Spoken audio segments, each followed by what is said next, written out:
Good evening. I'd like to call to order the City Council meeting for the City of Highland Park, Illinois, March 30th, 2026. Will the clerk please call the roll? Councilmember Center. Present. Councilmember Bruckman. Here. Councilmember Ross. Here. Councilmember Tapia. Present. Councilmember Littlewer. Here. Councilmember Bloomberg. Here. Mayor Rotering. Here, we have a quorum. Everyone please rise for the Pledge of Allegiance. I pledge allegiance to the flag of the United States of America and to the republic for which it stands, one nation, under God, indivisible, with liberty and justice for all.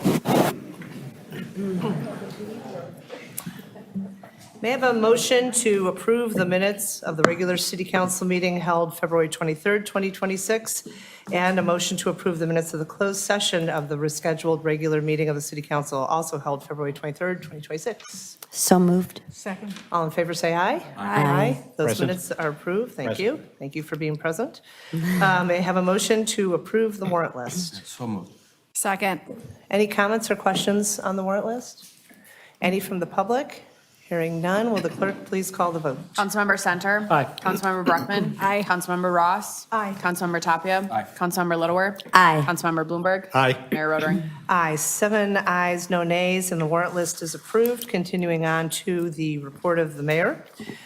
We have one appointment this evening to fill a vacancy on the Sustainability Advisory Group, one of 17 active advisory groups, boards, and commissions that provide critical input on policy initiatives. I'm seeking council concurrence on the appointment of Jessica D. Scott for a term effective May 1, 2026 to December 31, 2026. Do I have your concurrence? Yep. Great. Thank you to Ms. Scott for her volunteerism on behalf of our community. I have no proclamations. We have no other business, so we will continue on. Is there any business from the council? I believe the next item on our agenda is for those council members who are serving as council liaisons to several of the city's advisory boards, groups, and commissions to share firsthand from the outstanding volunteers who share their time and expertise on one of these groups. Tonight, we'll only hear from two, not the whole kit and caboodle. We're going to hear from Councilmember Bloomberg, who is the council liaison to the Highland Park Public Library Board of Trustees. And then we're going to hear from Councilmember Ross, who serves as liaison to the Plan and Design Commission. Councilmember Bloomberg, let's begin with you. Thank you, Mayor Roding. As you heard, I serve as liaison to the Highland Park Public Library Board of Trustees, and I'm pleased to share this update with you this evening. The library has 9 appointed trustees. The president is Irene Hoffman, and the executive director is Heidi Smith. The library's mission is opening doors to information and imagination. The library's expansion project and fundraising campaign are ongoing. The expansion will add approximately 8,000 square feet to expand youth services, build ADA-compliant restrooms, launch an innovation studio, advance the Highland Park archives, and double the community meeting space to serve up to 175 attendees. The lower-level marker space and workrooms are anticipated to be completed next month, and the main floor is scheduled to be completed by October of 2026. The library board approved a budget amendment increasing the project budget $800,000 to $10,815,000 as a result of unforeseen conditions identified and to provide a contingency for any additional unforeseen conditions. The library welcomes more than 700 people each day through its doors. The library has seen tremendous support from the community to help fund their expansion. Approximately $486,000 has been pledged and $347,000 received for a total of $815,000 to date. The final mailed appeal will go out to the community mid-April to invite participation before the campaign ends on June 30th of 1986. The library is planning a community celebration in December of 2026 to welcome everyone to explore the new and improved spaces we've paid for. Thank you. Great. Thank you, Councilmember Bloomberg, and thank you to all the members of the Library Board of Trustees for your incredible leadership. It's super exciting to see the library addition beginning to take shape next door, and we look forward to continued progress updates as we await the grand reopening. Councilmember Ross, if I could ask you for an update regarding the Plan and Design Commission. Thanks. Thank you, Mayor. I serve as council liaison to the Plan and Design Commission. The Plan and Design Commission consists of 7 commissioners, and is chaired by Chair Steve Kirch. In its staff liaison is Senior Planner Carl Burhoff, and its secretary is Joel Fontaine, Community Development Director. The commission held 22 meetings to consider 29 total projects in 2025, including 6 special meetings, and they held over 17 hours of public meetings related to the redevelopment of the 1700 Old Deerfield Road site, the former Solo Cup site. The commission's work included, is there a way to? The commission's work included 8 sign design review applications, which included comprehensive sign package updates for the Highland Park Hospital, Dunkin' Donuts, and Lucid, a new car dealership coming to Highland Park. The commission also conducted a design review and approved Keshet's building at its 799 Central Avenue location. The commission also reviewed 10 planned development applications, which included the approval of a redevelopment of the long vacant 28.6 acre former Solo Cup site at 1700 Old Deerfield Road. The site was approved for 227 townhomes, including 34 affordable units. Other exciting developments approved include the 30-unit Laurel Park Phase 2 project, which revived the long-defunct Laurel Park planned development. This project will put into productive use long vacant land, and it will result in a 12-unit multifamily building and 18 townhome units. Another exciting project is the 22-unit Oliver Townhomes at Green Bay Road and Glenview Avenue. This project will reinvigorate a corner of our city that had previously seen neglect.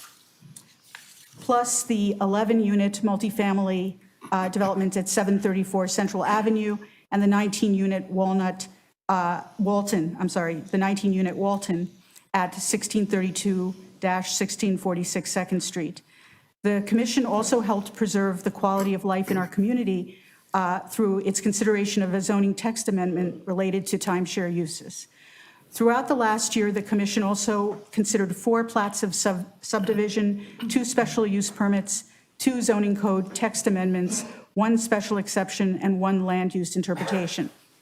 So it was an exciting, busy year with many great projects. And the city is extremely thankful to the commission for its commitment to volunteering to serve Highland Park. Great. Thank you, Councilmember Ross, and thank you to all the dedicated volunteers on the Plan and Design Commission. Over the past year, they've provided thoughtful insights on a number of high-profile projects, not the least of which is the forthcoming townhome development at the former Solo Cup property, and we appreciate all of their significant investment of time and expertise, excuse me, in review of the projects throughout the year. As I've said before, a city growing is a city progressing, and the PDC has done a lot of work to help us in that realm. Is there any other business from the council? Nope, okay. City Manager Newkirk, will you provide the staff report, please? Yes, thank you, Mayor. Just 2 reports this evening. One, want to provide an update on the planning for the permanent place of remembrance. First, I just want to recognize Mayor Rotary and Councilmember Bloomberg, who serve on our working group. They include other representatives as well. And our staff team that has been working on planning for the permanent place of remembrance includes Emily Taub, who's one of our assistant city managers, Jasmine Alejandro, representing the Resiliency Division, and Amanda Bennett, our communications manager. So if we could go to the next slide. So we've been working with 2 consultants, SWA and All Together, as we are planning for the permanent place of remembrance. The temporary location, which is adjacent to City Hall at the Rose Garden, is going to remain in place until the permanent ones are complete. This provides an overview of a general timeline that the group is advancing. We are currently in the ideation stage right now that'll continue through the end of April, and you can see we are targeting a completion date of next year, ideally by Independence Day, but around that summer or fall. And then if we can go to the next slide. So public engagement is a critical component as part of this planning effort. We are using a trauma-informed approach. We're in regular communication with victims, next of kin, the general public, as well as people outside of Highland Park, but have a love of Highland Park and may have been here during the tragic incident that we endured. So listed on the screen, there are a number of different ways that we are engaging with the community. Just want to draw everyone's attention to an upcoming workshop on April 16th that's going to be held here at City Hall. Further information is on our website, but individuals are welcome to attend that workshop if they're not interested or not available and want to provide feedback in other ways. We are inviting feedback via email, or there's survey participation as well. And if we go to that next slide, so our Place of Remembrance website is listed there. We are amplifying that website, which has regular progress reports and resource and services that are available to the general public as well. We have a dedicated email list, so if anyone is not on that email list and wishes to be included for regular updates, we're happy to include them. And then we're providing really strategic, time-sensitive updates via the city's e-news, providing regular updates at city council meetings, and then direct outreach again to project interest list. And then go that next slide. And then just the other item that we wanted to report on is just the omnibus agenda. There's 16 items on the omnibus agenda. All are recommended for approval. I just want to highlight 3 agenda items. Item number 3, an elected official had raised a question about this one, so I just want to make sure it is clear what is being requested. This is ceding the city's private activity bond allocation to the village of Buffalo Grove. So each year as a home rule unit of government in the state of Illinois, we receive an allocation of $135 per capita. So for Highland Park, based on our population, it's about $4.2 million. It's not dollars that we're given. It would be great if it was dollars, but it's not. It's an allocation that we are able to cede to generally industrial type businesses, and they can use the city's bonding authority as it pertains to purchase of equipment or purchase of property. So every year we make this allocation available to our business community. There was not anyone interested in that allocation, and so we are recommending that it be ceded to the village of Buffalo Grove. They, as a home rule unit of government, just serve as the pool host on behalf of Lake County Partners, which is a nonprofit, and that's the economic development group of Lake County. And so they, organizations, communities cede their allocation to Lake County Partners, and then they provide it to entities based on need and different criteria that have to be met. So that's recommended for approval. Item number 13 was recommended to be pulled at that time. This pertains to a designation of a local landmark, so we're pleased to provide a short staff report as it pertains to that agenda item. And then the last one I just wanted to highlight is item number 14, which is an intergovernmental agreement with School District 113. And so a special thanks to them for just being wonderful sister governments and partners. We're working with all of our government partners on planning for the Independence Day celebration. So this specific agreement provides for the use of 113 school buses as part of our emergency preparedness plan. And for public information, we do want to invite the public to join us for Independence Day. So we've got a wealth of information on our website. We're currently accepting applications for neighborhoods, individuals, businesses to be part of the parade. Wonderful. Thank you, City Manager Newkirk. Much appreciated. Assistant to the City Manager Palbitska, if you could please introduce the next item on our agenda, which is business from the public. Thank you, Mayor. The next item on the agenda is business from the public. This is an opportunity for members of the public to address the City Council on a topic that is within the council's purview and jurisdiction, but is not listed in another location on the agenda. If you would like to speak about a matter that is listed on the agenda, we ask that you wait until that agenda item is called, and we will give you an opportunity to speak then. If your matter is on the omnibus consent agenda, please let us know if you would like us to remove that matter from the consolidated list so that you can speak about it. Please be aware that business from the public is not intended to be a forum for open dialogue or engagement with members of the City Council. Rather, it is intended as an opportunity to make comments to the City Council. Please do not expect a response from anyone tonight. If appropriate, questions may be directed to the City Manager or other city staff. All comments should be directed to the City Council. All speakers will be limited to 3 minutes. We request that speakers refrain from throwing objects or using noisemakers, and that the public not applaud or make other comments after any speaker. We ask that everyone be respectful, civil, and non-repetitive. Great, thank you. So just to reiterate, this is for comments not related to an item on tonight's agenda. Are there any members of the public who wish to be heard on an item not on tonight's agenda? If so, please come forward. Seeing none, we'll continue with our scheduled business. Our next grouping is Omnibus consideration of 16 items. I'm requesting that we pull item 13. Councilmember Littlewer, you had a comment regarding item 1, but you don't want to pull it. No, I don't want to pull it. I just, we have a grant for an exterior storefront, and that there's specific things that we require of it. We give 50% to the business owner if they improve their business, and they are going to do the other 50%. And we require significant documentation, the fact that they looked at other options, and we'd like to see the proofs of it. And I requested seeing the specific signage, and I only saw like storefront or, you know, what it's going to look like, which is definitely an improvement. But I want to make sure that our money, considering it's taxpayer money that's going to a grant, is being used properly, and that those signs are really being done, and that there was a full bidding process, which is part of our application. So I just want an assurance from staff that in fact that was done and Yes. submitted. Yes. And you've seen the proofs and whatnot. Correct, right. So I showed you one image, and then just the other businesses haven't applied for signs at that point, but they've got the framework for the sign package and what would be constructed. So it does meet the criteria. The money, because it's $20,000. So the other two will be applying for it. They just haven't finished or completed their signage yet? No, I think it's all, Sorry, I believe it's a full package as it is, as it stands. They were quoted for, the quotes we received were for all 3 signs. Okay.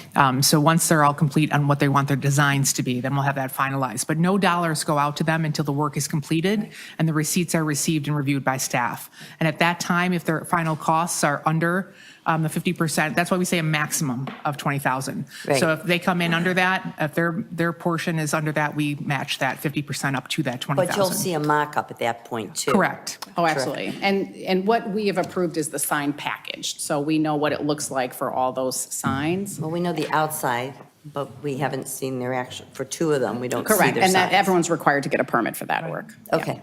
All right, thank you. Thank you. So with that, I'm seeking a motion to approve items 1 through 12, 14 through 16. Do I have that motion? Second. Thank you. Any comments or questions on items 1 through 12 or 14 through 16? Nope. Any from the public? Seeing none, will the clerk please call the vote? Councilmember Center? Aye. Councilmember Bruckman? Aye. Councilmember Ross? Aye. Councilmember Tapia? Aye. Councilmember Littlewer? Aye. Councilmember Bloomberg? Aye. Mayor Rotering? Aye, 7 ayes, no nays. Items 1 through 12 and 14 through 16 have been approved. Item 13 is an ordinance designating the property at 818 Hill Street as a local landmark. And this is just such a cool story that I didn't want it just lumped up in the consolidated agenda. So it looks like you're ready to tell us a little bit about this house. And we will take action moving forward. Okay, well, thank you, Mayor, and thank you, Council. This is about an ordinance designating 818 Hill Street a local landmark. Staff recommend approval of the attached ordinance designating the property at 818 Hill a local landmark as recommended by the Historic Preservation Commission. We're very excited to do so. The owners, Thomas Hiller and Pijin Sun, have voluntarily nominated their property for local landmark designation. The property is part of Edith Rockefeller's Highland development. It's a 1925 Tudor-style home with Swedish folk elements. It has a rare faux thatched roof, as you'll see in a moment. Architect is Harry Bensingen, a Swedish immigrant. The Tudor-style characteristics of this home are really very significant. It mimics an old-world Swedish architecture, horizontal plan, multiple gable roof, prominent chimney, mixed materials, logs, plaster, stone, and cedar, timbering, and faux thatched roof. It's a rare Tudor style, according to the Field Guide for American Houses. Just to take a look at the home, there are a few pictures we share with you, the chimney details. And you'll see here the Swedish Mayflower depicted in that chimney there. The existing home is quite exquisite, has many features worthy of preservation. Here's a view from the west facade, and the property context as well from the west facade. And that's an important element of this because the Historic Preservation Commission did recommend that the property, not just the structure, be designated a local landmark. The property has some of the original trees and stands for that wooded property lot that was initiated through this subdivision long ago, about 100 years now.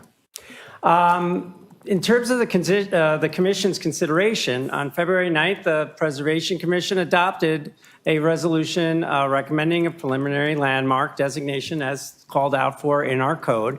They found that 7 landmark criteria were met and that the home possessed and the property possessed sufficient integrity. On March 12th, the Commission voted unanimously to adopt a planning report and findings of fact and made final a recommendation to designate 818 Hill Street property a local landmark. Just in terms of the scope of the landmark designation recommendation, I just alert the council to that the Commission can recommend structures, properties, landscapes, and/or objects be designated as local landmarks per our code, Chapter 24 of the City Code. In this case, the Commission recommends the designation of the property as a whole, including the structure. The entire parcel is associated with Edith Rockefeller McCormick and her work as a real estate developer. The parcel is representative of early Highlands development. And the site retains its historic features, such as trees that existed back in 1928. The corner lot setting reinforces the structure's significance and is an established visible feature of the city, and thus worthy of preservation. So I just took some snippets out there from their report, Mayor, to just highlight that aspect of it. And again, staff do recommend that the attached ordinance be adopted, designating this property at 818 Hill Street a local landmark. So Thank you, I encourage Madam Mayor. everybody to take a drive-by.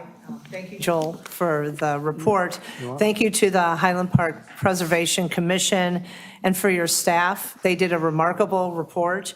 Some of the trees are original to the site. My understanding from reading the report is that many of the building materials came from a cabin in Mundelein from the 1830s, so the building materials are actually older than the Stoopy cabin, which we thought was the oldest building in Highland Park. And Edith Rockefeller McCormick was the daughter of John D. Rockefeller. And so to have that tie to that family, that history, and then have this house as a really lovely sort of exhibit of unique architecture that's been preserved, I thought was worth pulling out of the Omnibus agenda and sharing. Really appreciate what you guys have put forth, and I'm now seeking a motion to approve the resolution. Move to approve the resolution. Ordinance. Ordinance. Sorry. You have a motion? We have a second? Will the clerk please call the vote? Councilmember Center? Aye. Councilmember Bruckman? Aye. Councilmember Ross? Aye. Councilmember Tapia? Aye. Councilmember Littlewer? Aye. Councilmember Bloomberg? Aye. Mayor Rotering? Aye, 7 ayes, no nays. Item 13 is approved. And this is an effort by the city as we head into the 250 years of America. Let's also celebrate the special history of our own community. So delighted to share that story with all of you. We have 2 items that were removed from the omnibus vote consideration. Item A is a resolution approving an agreement with Camosi Incorporated for construction management services for the renovation of the city's Public Services Center and Fire Station 34. I think we've talked about this a lot. Do we need a presentation, or are people ready to take action? Okay. Question. Yes, Councilmember Sacho. Obviously, this ties into other projects that we're speaking about. To the extent that the scope needs to be refined, how does that work with the selected Construction vendor? management Thank you. agreement. Construction management Yeah, company. that's a great question.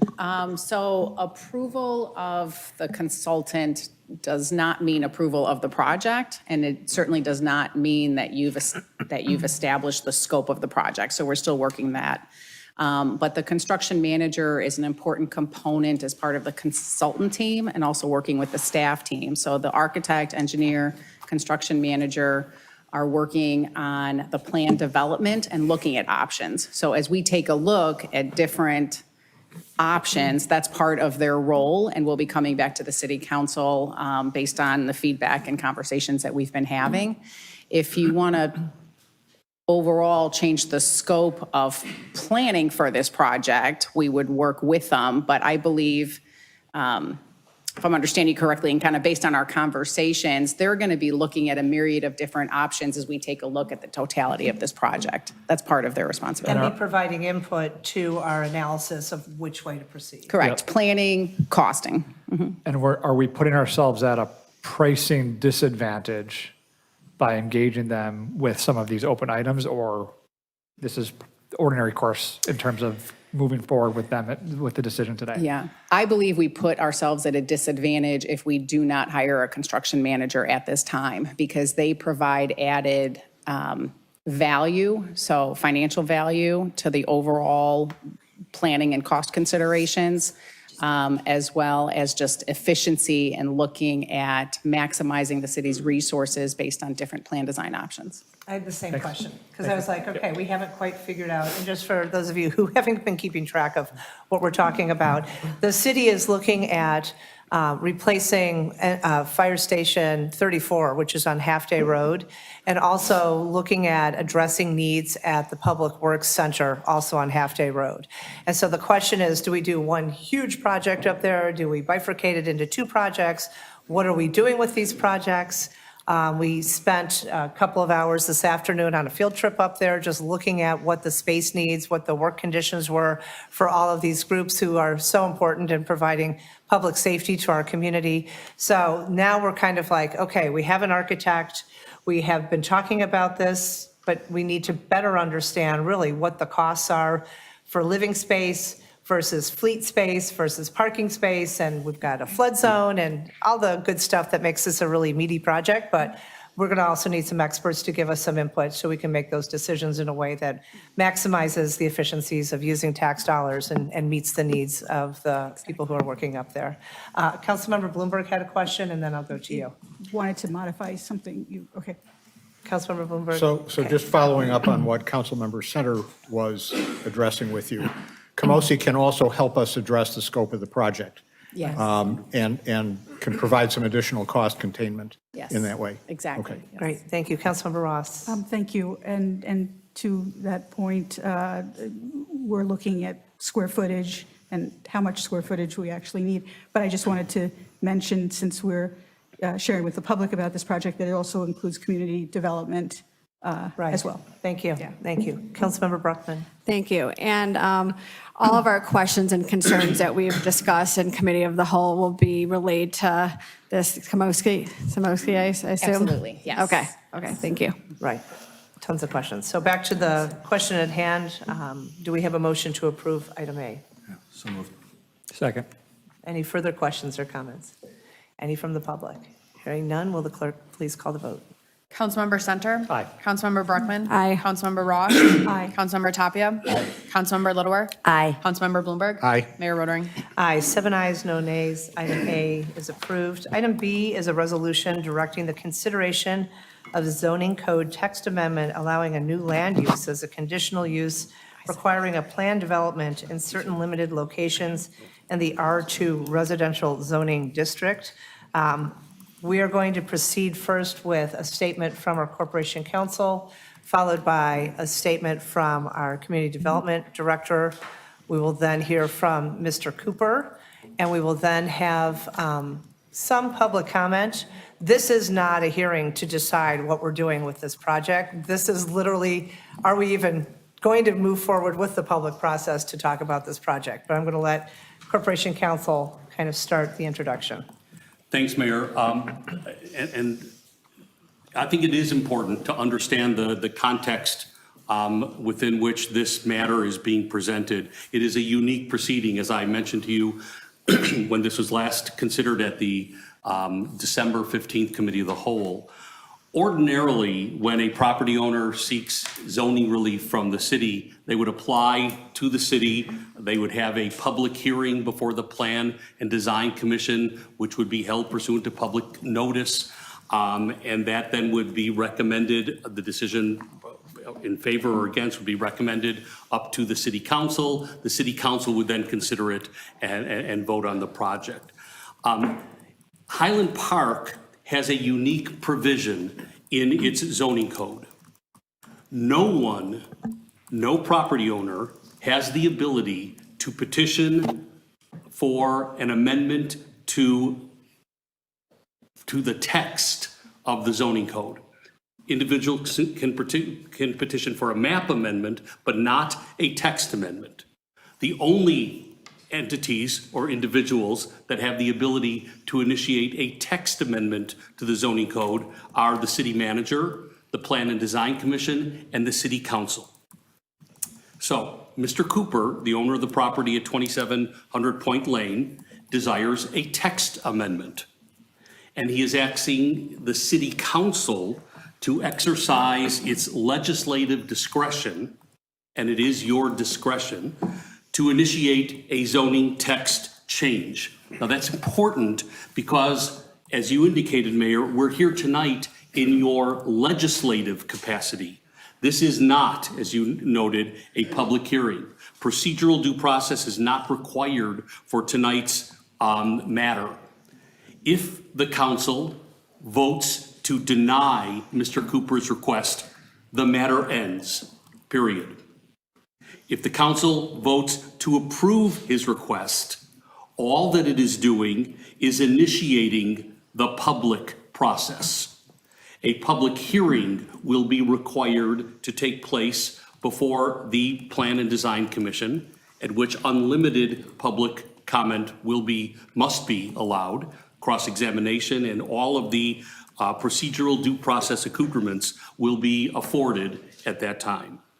So therefore, Mayor, as you noted, you're not required to have public comment for this matter at all tonight. You're here in your legislative capacity, but you may allow public comment. That's entirely up to you.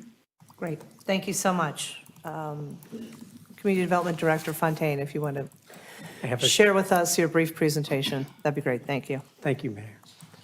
Okay, so before you tonight, consideration of whether to adopt a resolution referring a zoning code amendment to the Plan and Design Commission for consideration, as Corporation Council talked about, to allow a new land use as a conditional use requiring a planned development in limited locations within the R2 residential zoning district.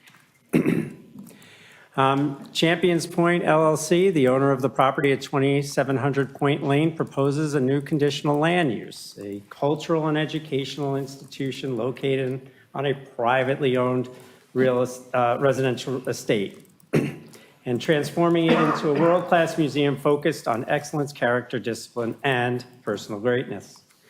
The land use is a type of public attraction use, and the owner projects the attraction will draw about 300 to 500 visitors per day, 100 to 180,000 per year. This property is located in a residential neighborhood along the west, south, and east, bordering it. And it abuts the Park District property to the north, the Heller Nature Center. The proposed land use is not allowed. It would require a zoning text amendment, as we had mentioned earlier. Here's the property. It is juxtaposition to the neighborhood that abuts it, as well as the Heller Nature Center.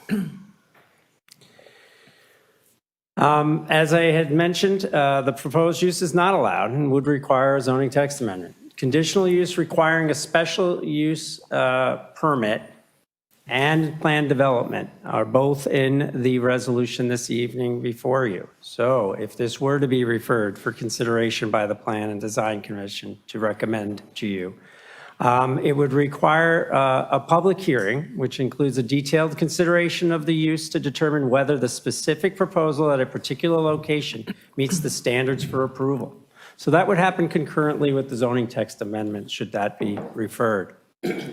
Policy consideration for the council is, should allowing the proposed text amendment be formally considered through a zoning text amendment process or not? Your choices on how to proceed are, one, adopt the resolution.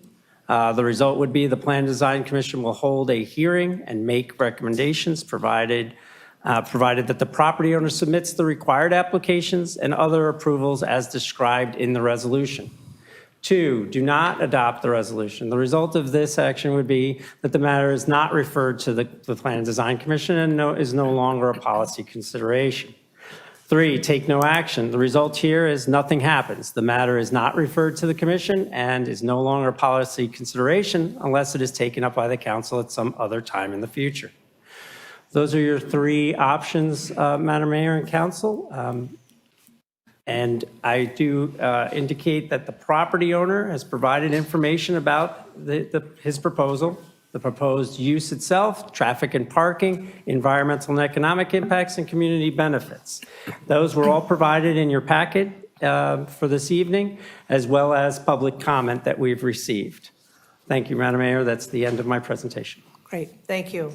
Director And Mr. Fontaine. Cooper and his team are here this evening, and we do have his presentation materials at your discretion, Mayor.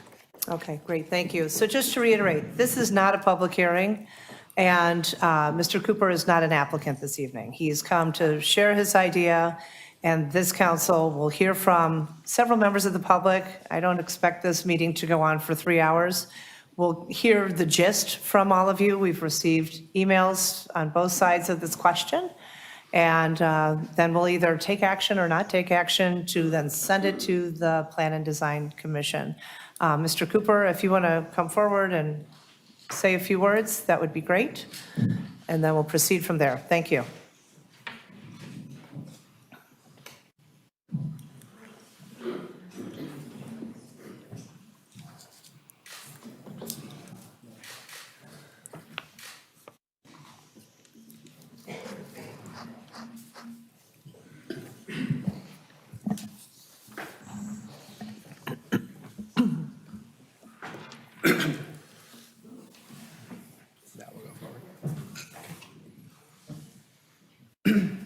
Well, thank you for allowing me to be here.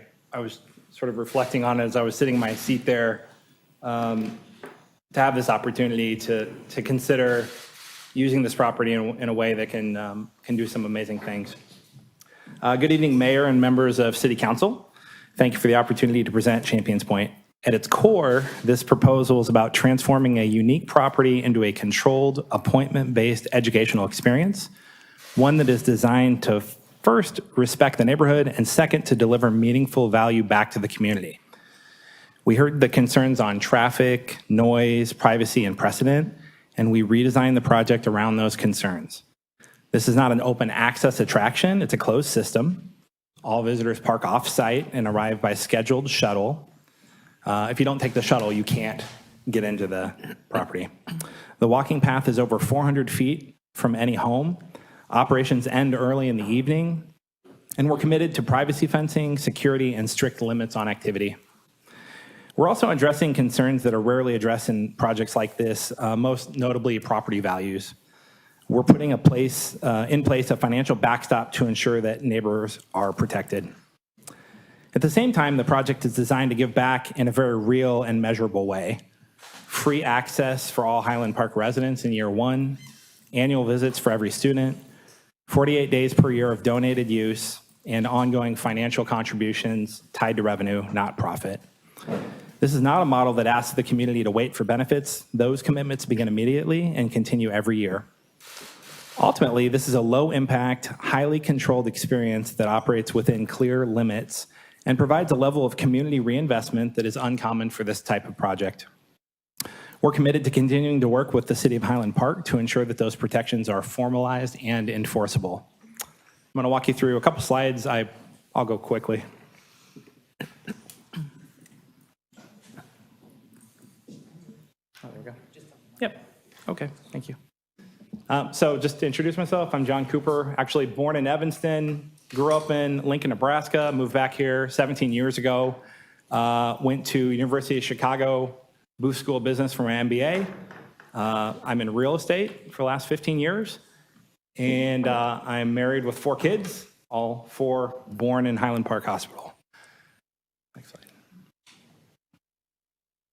slide.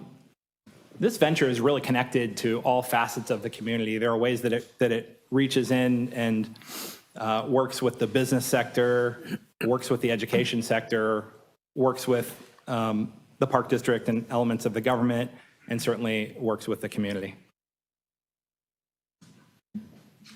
Next one. So December 15th, when I was here last time, the goal was to listen. I heard a lot of great questions from city council members, the mayor, from my neighbors. And so that's why we didn't rush into another meeting, is because I wanted to really think this through, have professional reports made, so it wasn't just me saying something, but wanted to actually make sure this wasn't going to do damage to nature, to the neighbors, to the community. So some of the specific things I heard concerns were the proximity of the walking path. You know, one neighbor pointed out how close it came to his backyard, and, you know, a fear of people being able to see into his yard, and that's a valid concern. So I went back and looked at the Heller Nature Center, and we were able to find another path that is several hundred feet further away from all the neighbors' properties. So originally we were proposing coming in on the northwest side of the property.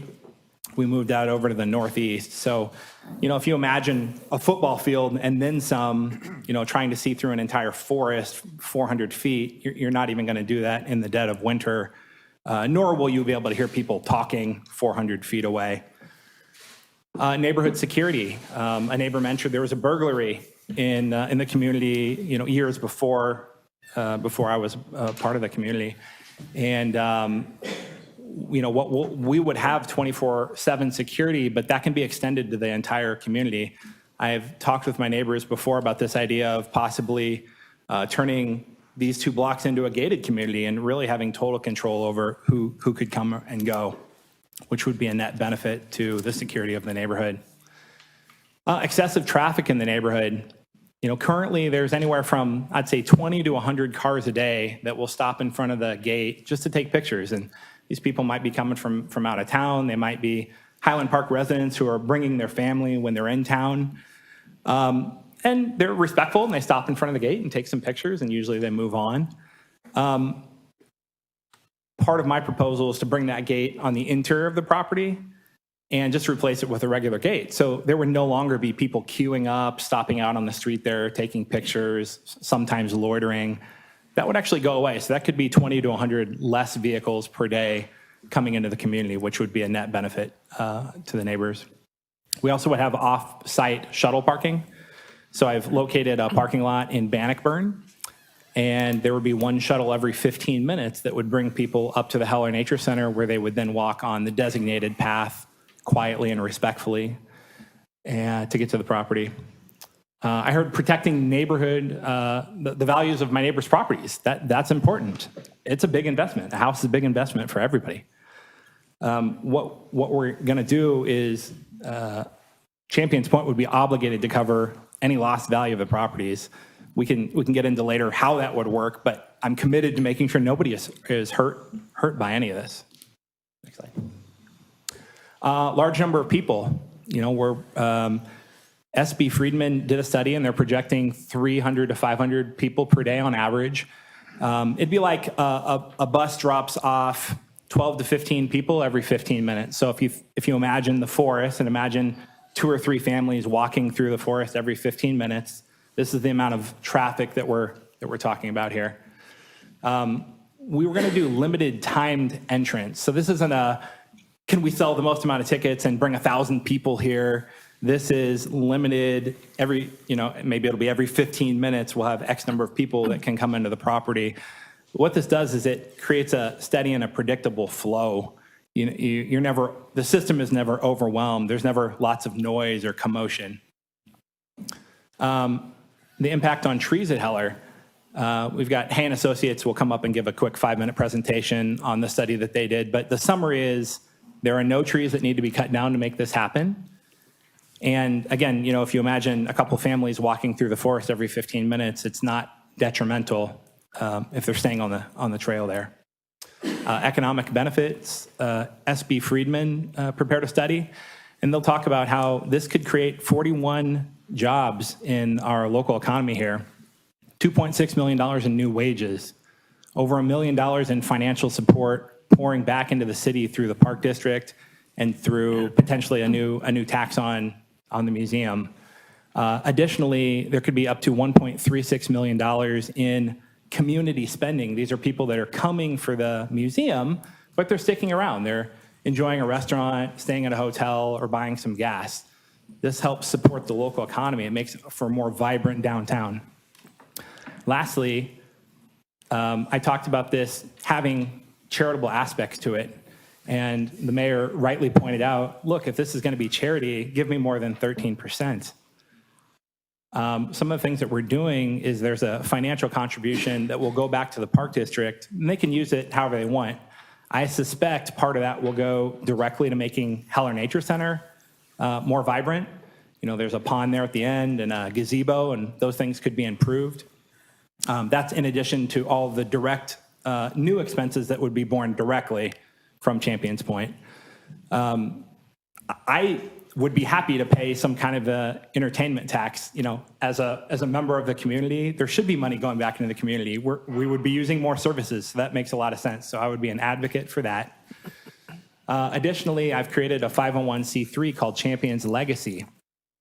We're going to take this greatness theme that the museum revolves around, and we're going to create a curriculum, and the money that's going into Champions Legacy is going to fund getting that into our school system. So we want to start a pilot program in Lake County, but specifically in the high schools of Highland Park. So that's where that comes into play. Additionally, there'll be 48 free community days.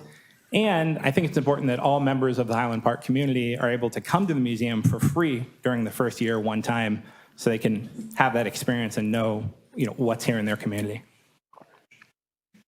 So what is Champions Point inside the mind of greatness? It's a structured, guided experience focused on personal development using the environment, storytelling, and interactive elements to help people reflect on discipline, mindset, and goal setting. My goal is to have people leave there better than when they came in, to have them leave inspired, to know that they're valued, that they were created for a purpose, and that they can do great things in their life. How are we going to make sure that we do this operationally in a great way? One is to enforce the timed entry to manage flow. We're going to have early closing times. So in the summer, we'll be closing at 7 p.m. and in the winter, we'll close at 5 p.m. We talked a little bit about the off-site parking. There's the address of the proposed parking in Bannockburn.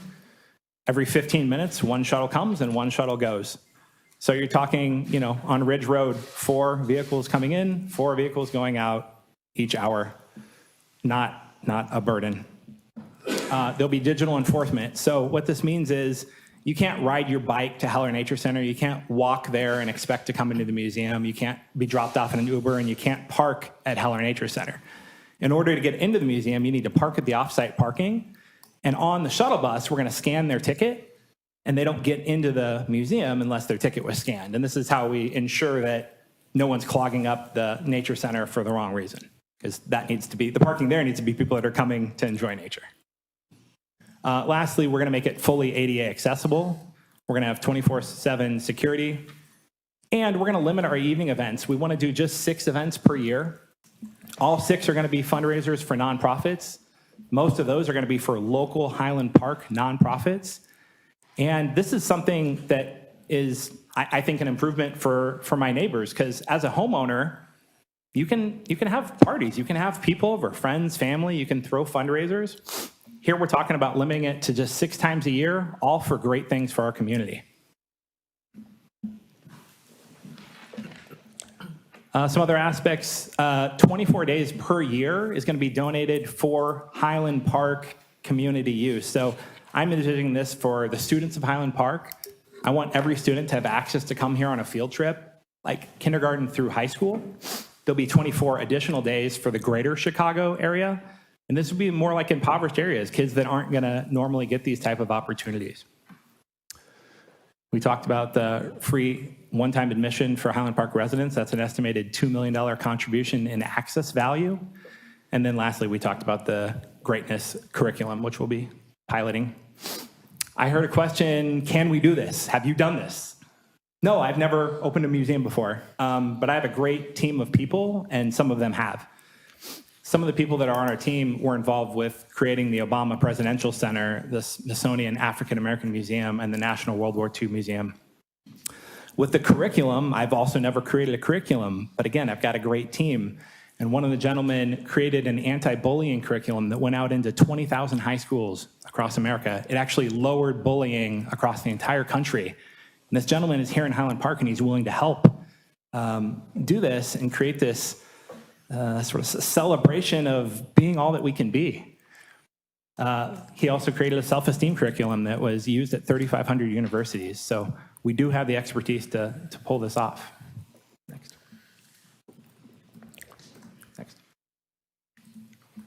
There's going to be approximately 38% of the total economic value is going to flow back into the community. We talked about how I want to make sure that the neighbors' home values are protected. This is not the home value after the museum is there. This is the home value now. It's going to be insulated. It'll be backed by an insurance policy. This is going to be great for the local community. There'll be a lot of jobs. I'm going to skip over the environmental because we'll have somebody talk about that. There are going to be several rich partnerships that we can have. We've got somebody that's going to talk to the Kurtz Cafe partnership, but it's an opportunity to help people. It's an opportunity to rehabilitate people, give them, show them that they have value, help teach them. And so we can be a part of that. We could actually take graduates from Kurtz Cafe and employ them at the museum. So what we have here is a partnership opportunity. It's a chance for us to move together and use this special asset that Highland Park has in a way that can benefit people, certainly our local community, but it can even benefit outside of our community to the greater Chicagoland area. We can empower youth, provide residents access, fund local institutions, and foster a vibrant local economy. We can do this by wall protecting the neighborhood. We can have enforceable quiet hours, zero leak transit, privacy fencing, 24/7 security, and property value backstops. I am flexible. I want to have a dialogue. We'll provide more independent studies, and I'd love to work together to make a meaningful development. Thank you. Great, thank you so much. Excellence, character, discipline, greatness. I mean, who's going to speak out against those attributes? And I appreciate everything that you're trying to do to bring to this unique opportunity. You've listened, you've tried to problem solve. Of course, we still have questions. Sure. So if you don't mind, we'll go through the council's questions first, if you could stick around. We do have... do you have more to say? The environmental, person talk a few minutes on the environmental, and then a person on the economic. How much longer are they planning to talk? 5 minutes each is... Sure, that's fine, and Okay. then we'll get to the questions Okay, from the council, wonderful. okay? Thank you.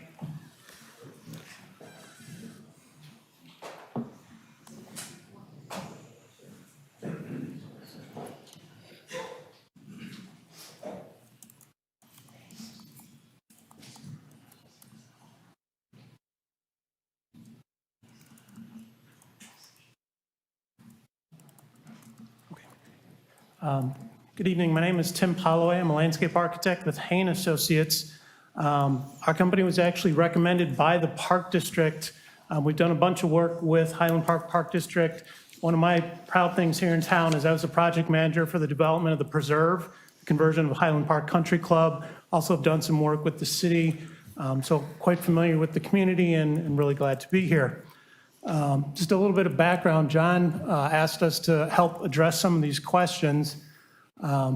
I guess we can probably skip this. John just did a great job of explaining that. Again, off-site parking up to Heller Nature Center and a drop-off. So again, he explained the whole getting there. So we can keep going. We did look at, I think it's 4 or 5 different routes through Heller Nature Center, moving away from the neighbors. We had one route farther to the north, working with the Park District. They were a little concerned about some impacts to the prairie out at Heller and some of the quaking aspen trees. So we moved and came up with the preferred route. Again, all using existing paths at Heller Nature Center, except for one very short stretch up in the southeast corner to join on to John's property, the Champions Point property. It's like 50 feet, no tree removal anywhere on the Heller Nature Center property. One of my coworkers who is an ISA certified arborist did the tree evaluation. He concurs that there's not going to be any impacts to trees if people stay on the trails. They're well-developed aggregate trails. We also had two folks that are Lake County SMC certified wetland delineators. We realized over the winter is not the greatest time to delineate wetlands, but with the schedule of the project, we did a preliminary wetland investigation. We don't believe there's going to be any wetland impacts. Of course, under the county ordinance, we're going to have to go back during the growing season and redo the delineation to confirm, but at this time, we don't believe there's going to be wetland impacts. We know there was also some concerns about wildlife impacts. So one of my coworkers who's got about 20 years with U.S. Fish and Wildlife Service, when he went out about 10 years ago, there's some cutbacks. When he became available, we snatched him up right away. But Jeff did a look into the wildlife impacts and does not believe there would be any, his professional opinion, there would not be any wildlife impacts from the folks going through Heller Nature Center. So again, that's why we're very confident in saying that any impacts, environmental impacts due to the people going through Heller Nature Center would be minimal to none at all. And yes, I am qualifying that, saying minimum to none at all. I never want to say, oh, nothing is ever going to happen because we're all human and stuff happens, but we don't anticipate any issues. There's just a close-up. So when you get to the pond, normally you turn right and there's the overlook. You turn left, there would be, we put in a gate at the existing fence that's there, and people could go around on private property. So it's just a short trail spur. Should not be a big deal. Again, just in summary, following existing trails, except for the one additional. No tree removal. When properly maintained, the aggregate trails can handle the foot traffic that is expected. Champions Point is offered to make improvements on Heller Nature Center property, again, to be worked out specifically with the Park District, as that made that commitment.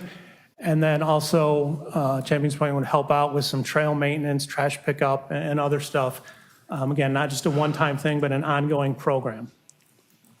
And thank you very much. Great, thank you.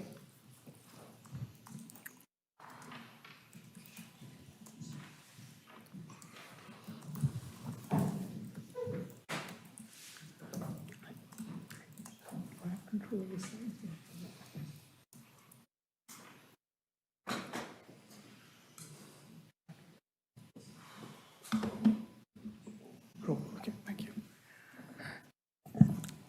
Hi, my name is Ronaddeep Bose. I'm a partner at SP Friedman Development Advisors. We are a Chicago-based economic development firm. We've been engaged by John Cooper, Champions Point LLC, to do an economic impact study. And really what we're trying to do is jobs, wages, and also the visitation impacts that happen in general to the larger Highland Park economy. So, it's a 20-page document, so I'm going to fly through some of the key highlights of this, so we get to the summary points. And in general, our scope of work was to really estimate a visitation number, because that's a key component, like how many visits will occur here, how does that lead to spending within the community.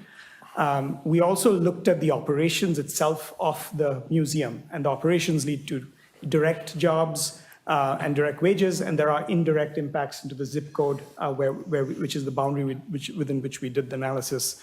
And so we do a multiplier impact on estimating the direct and indirect and induced jobs and wages and economic activity in the community. So we used also cell phone data, Placer AI, which allows you to track actual visits to similar comparable museums we've looked at, and then we use Lightcast, which is the economic impact modeling software.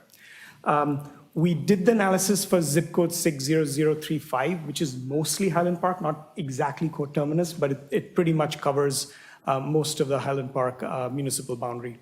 So that way, when you do it at that boundary, you ensure that the impacts are for that particular geographic area.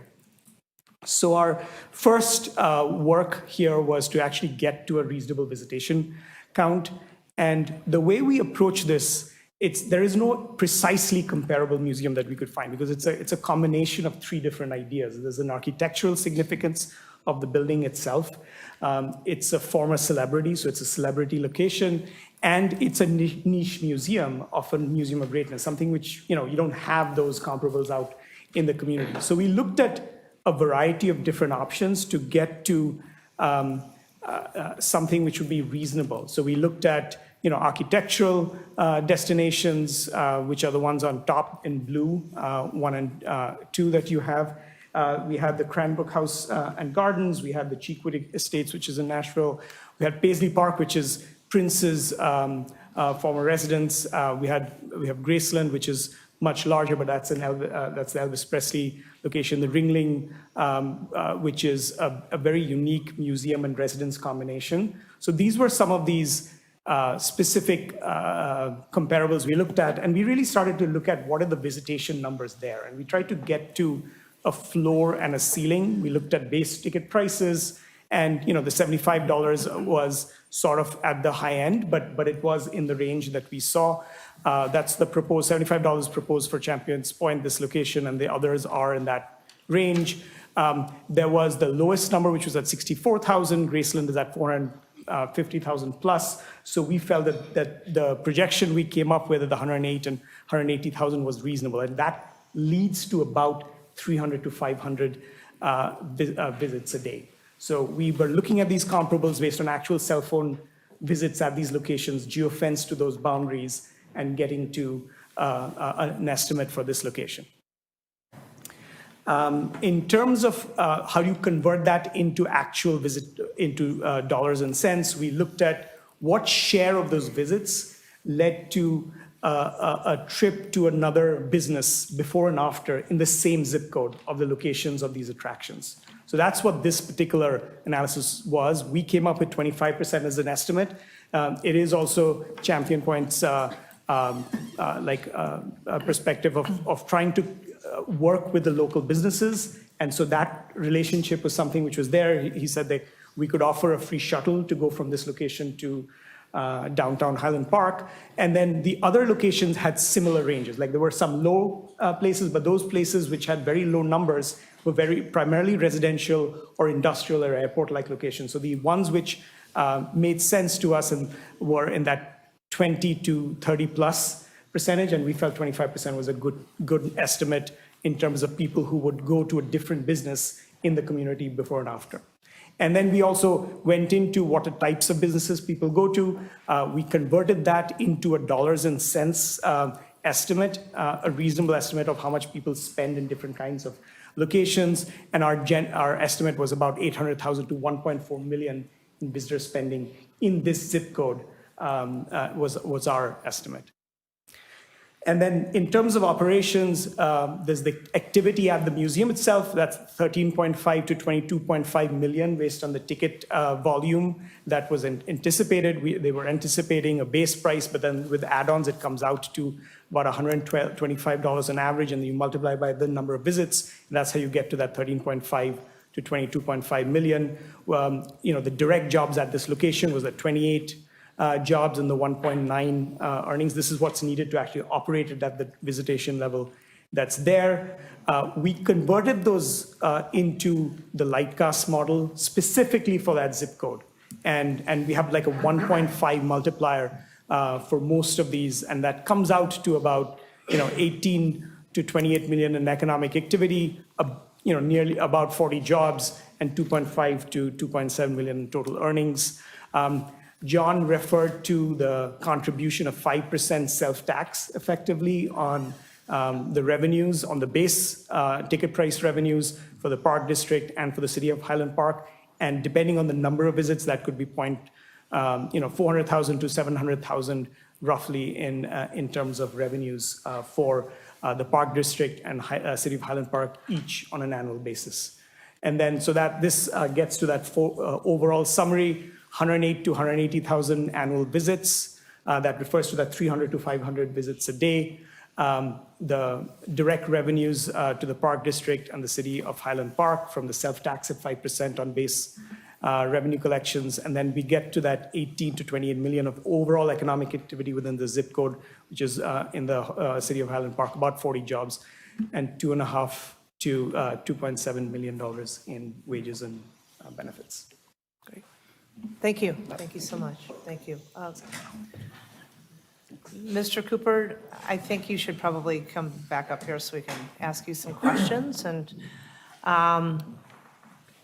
again, want to thank you for sort of going through all of this effort. There's been a lot of iterations of this project, and I can't even remember when you started, but it's been a while. And so thank you very much for what you've been trying to do in terms of problem solving. Certainly always love anybody who's going to be supporting Kurt's Cafe in particular. They do amazing work, and we appreciate all of that.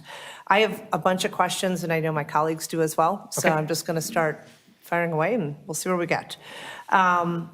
And let me be really sure that I understand what we're talking about. We have Champions Point, which is a for-profit entity, right? And then Champions Legacy, which is a not-for-profit entity. Correct. Within it, right? Okay, so that's the 501c3 is that smaller portion, not the entire entity. And we know that the majority of museums in this country are charitable and not-for-profit. So this is kind of unique in what you're trying to pursue here. I can't seem to figure out how you've gotten from the 13% charitable to the 38% charitable. Can you walk us through the math? I know you said you went to Booth, so I know numbers are your thing. Yeah. But if I could just better understand where you've gotten from the 13, that's Sure. the days, to Yep. 38. No problem. So yeah, the 13% is the days. So, revenue versus profit. To run something like this takes a lot of employees, marketing, big expense. So let's assume half is the expense ratio. So we bring in $10 of revenue, but $5 went out the door to pay to bring that in. And so when I say 5% of the revenue from the ticket sales is going to the Park District, that's akin to 10% of the profit.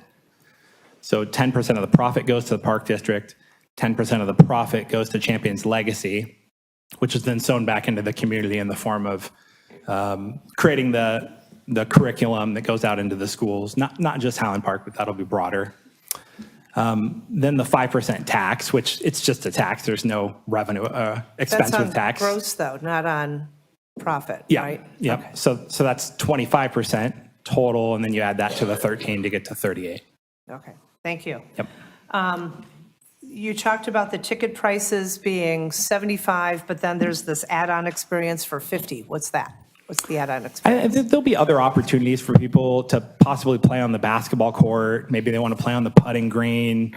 Maybe there's a trail walk that goes around the property. So, and then there's also stuff like, T-shirts or just memorabilia that people can buy. I think all that collectively may be in the realm of $50 per person. I see what you're saying. Okay. Regarding the Champions curriculum, have you talked to any of the local schools about that curriculum? They are waiting to take the cue from City Council to engage. Okay, because you're promoting, I would like to. everybody's going to have this It's curriculum. not in. And I guess my yeah. question to you is, have you talked, schools obviously have their own curriculum, so. We had a meeting set up and it got canceled. Okay.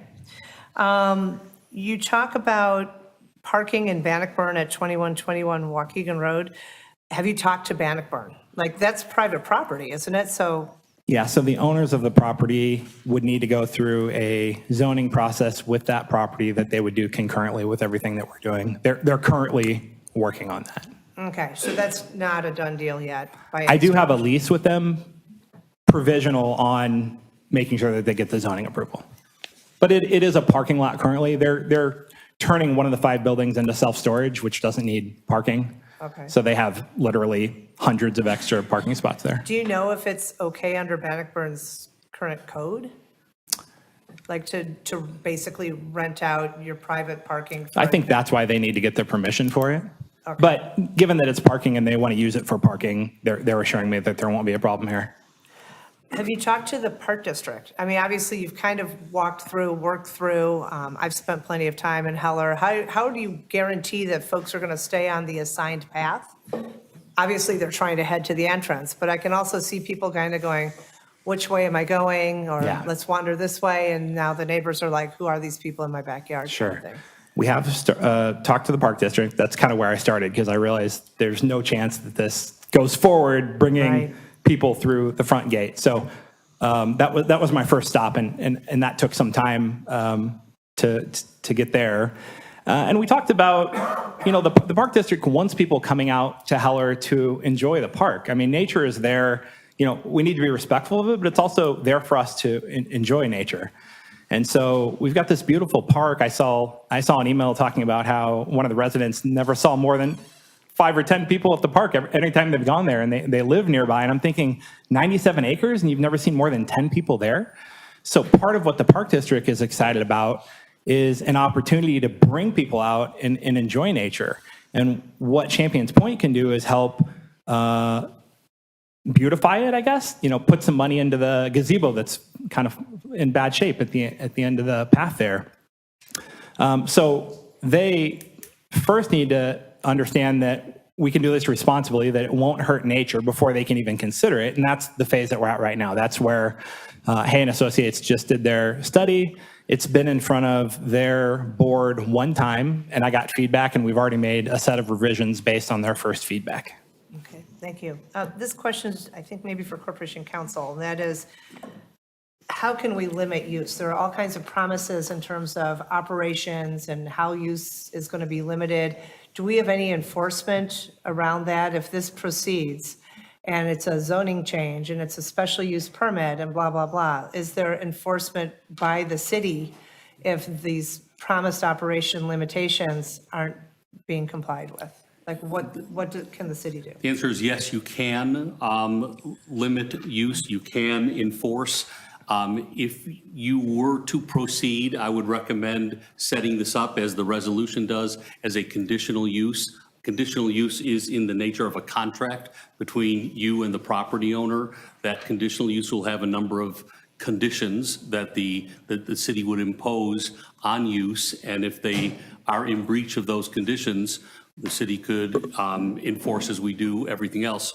We could impose monetary penalties. We could revoke the special use and prohibit the use altogether. Okay.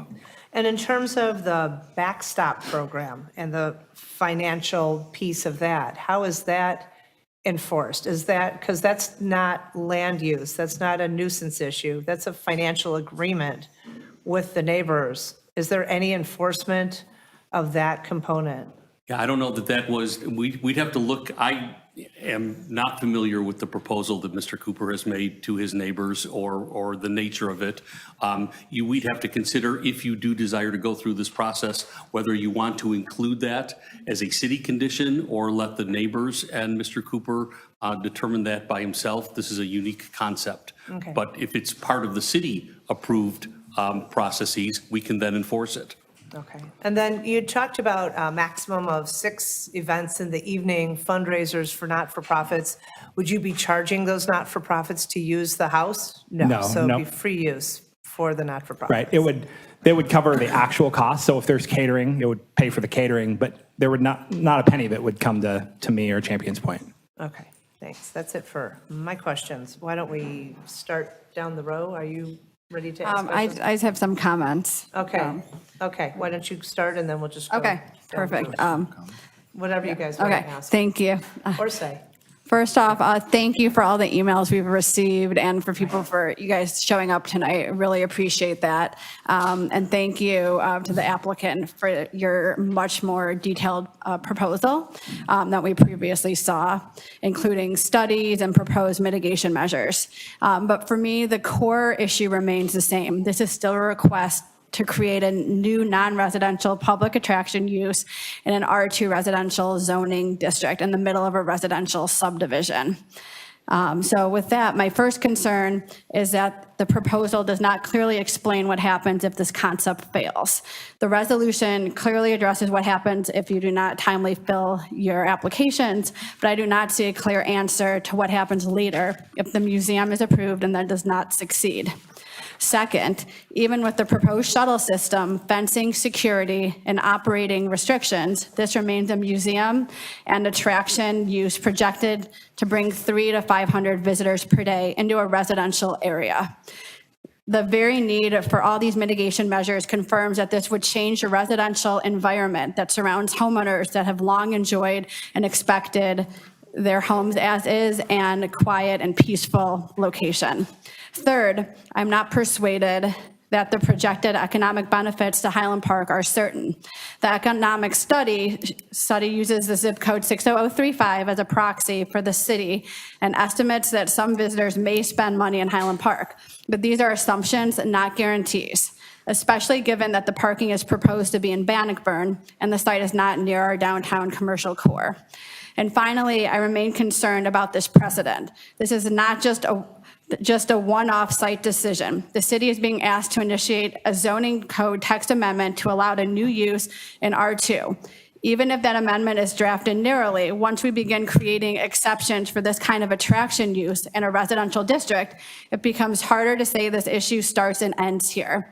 So while I appreciate the efforts that has gone into the revised proposal, I do not believe that this proposal resolves the fundamental land use concerns raised by placing this type of use in this location. Thanks. Thank you. Oh. So as you heard at the beginning, no applause, please, no cheering, no booing, no nothing, because we just want to get through people's questions and comments, and then we want to have enough time to hear from several of you. So thank you for agreeing to be polite. Councilmember Tapia. Yeah, a few clarifying questions, and then I'll give my point of view. You talked about the path being changed. Can you show where the path was originally? And as you do that, the proposed new path, what is the layout of homes against the new proposed? Okay, perfect. So the original path that was contemplated, if I can point here, 7. Oh, okay. Okay, so the original path that we looked at, which is the most direct to the property, would have been this blue path leading to the gray path, leading back to the blue path, and then splitting off here to come into what would be the northwest corner of the property. You can see these are the neighbors' homes right here. So this is the gentleman with the swimming pool. He said, hey, this comes pretty close to my pool. I'm like, yeah, that's not good. So we ran it up here to get way further away from his property. Here's another house here. The old path would have been, I think, 325 feet. The new path now 435 feet.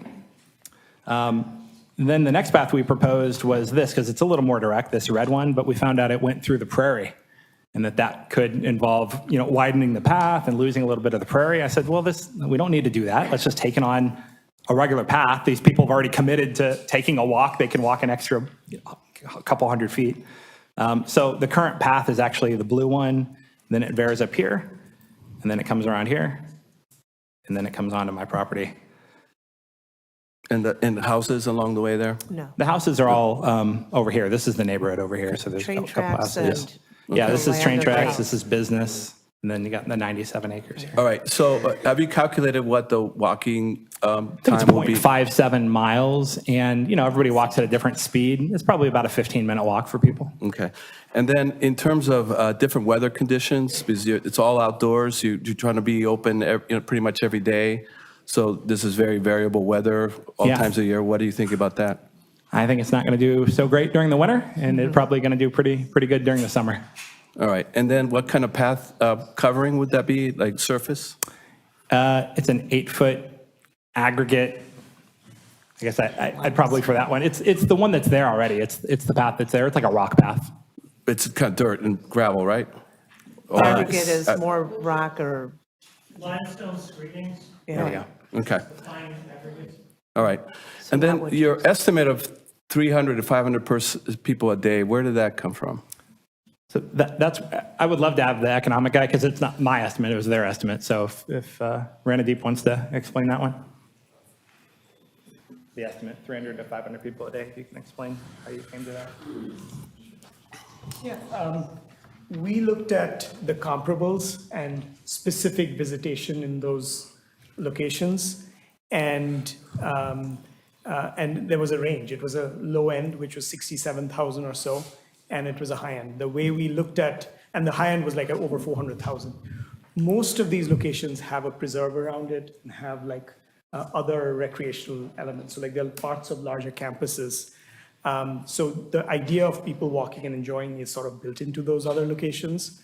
The way we also approach it, that there are three aspects to this. There's the architectural enthusiast, there is the idea of a celebrity location, and then there's the idea of a unique museum, which is yet, like it has to be proven up in terms of its success. But those were three different unique components coming together at this location.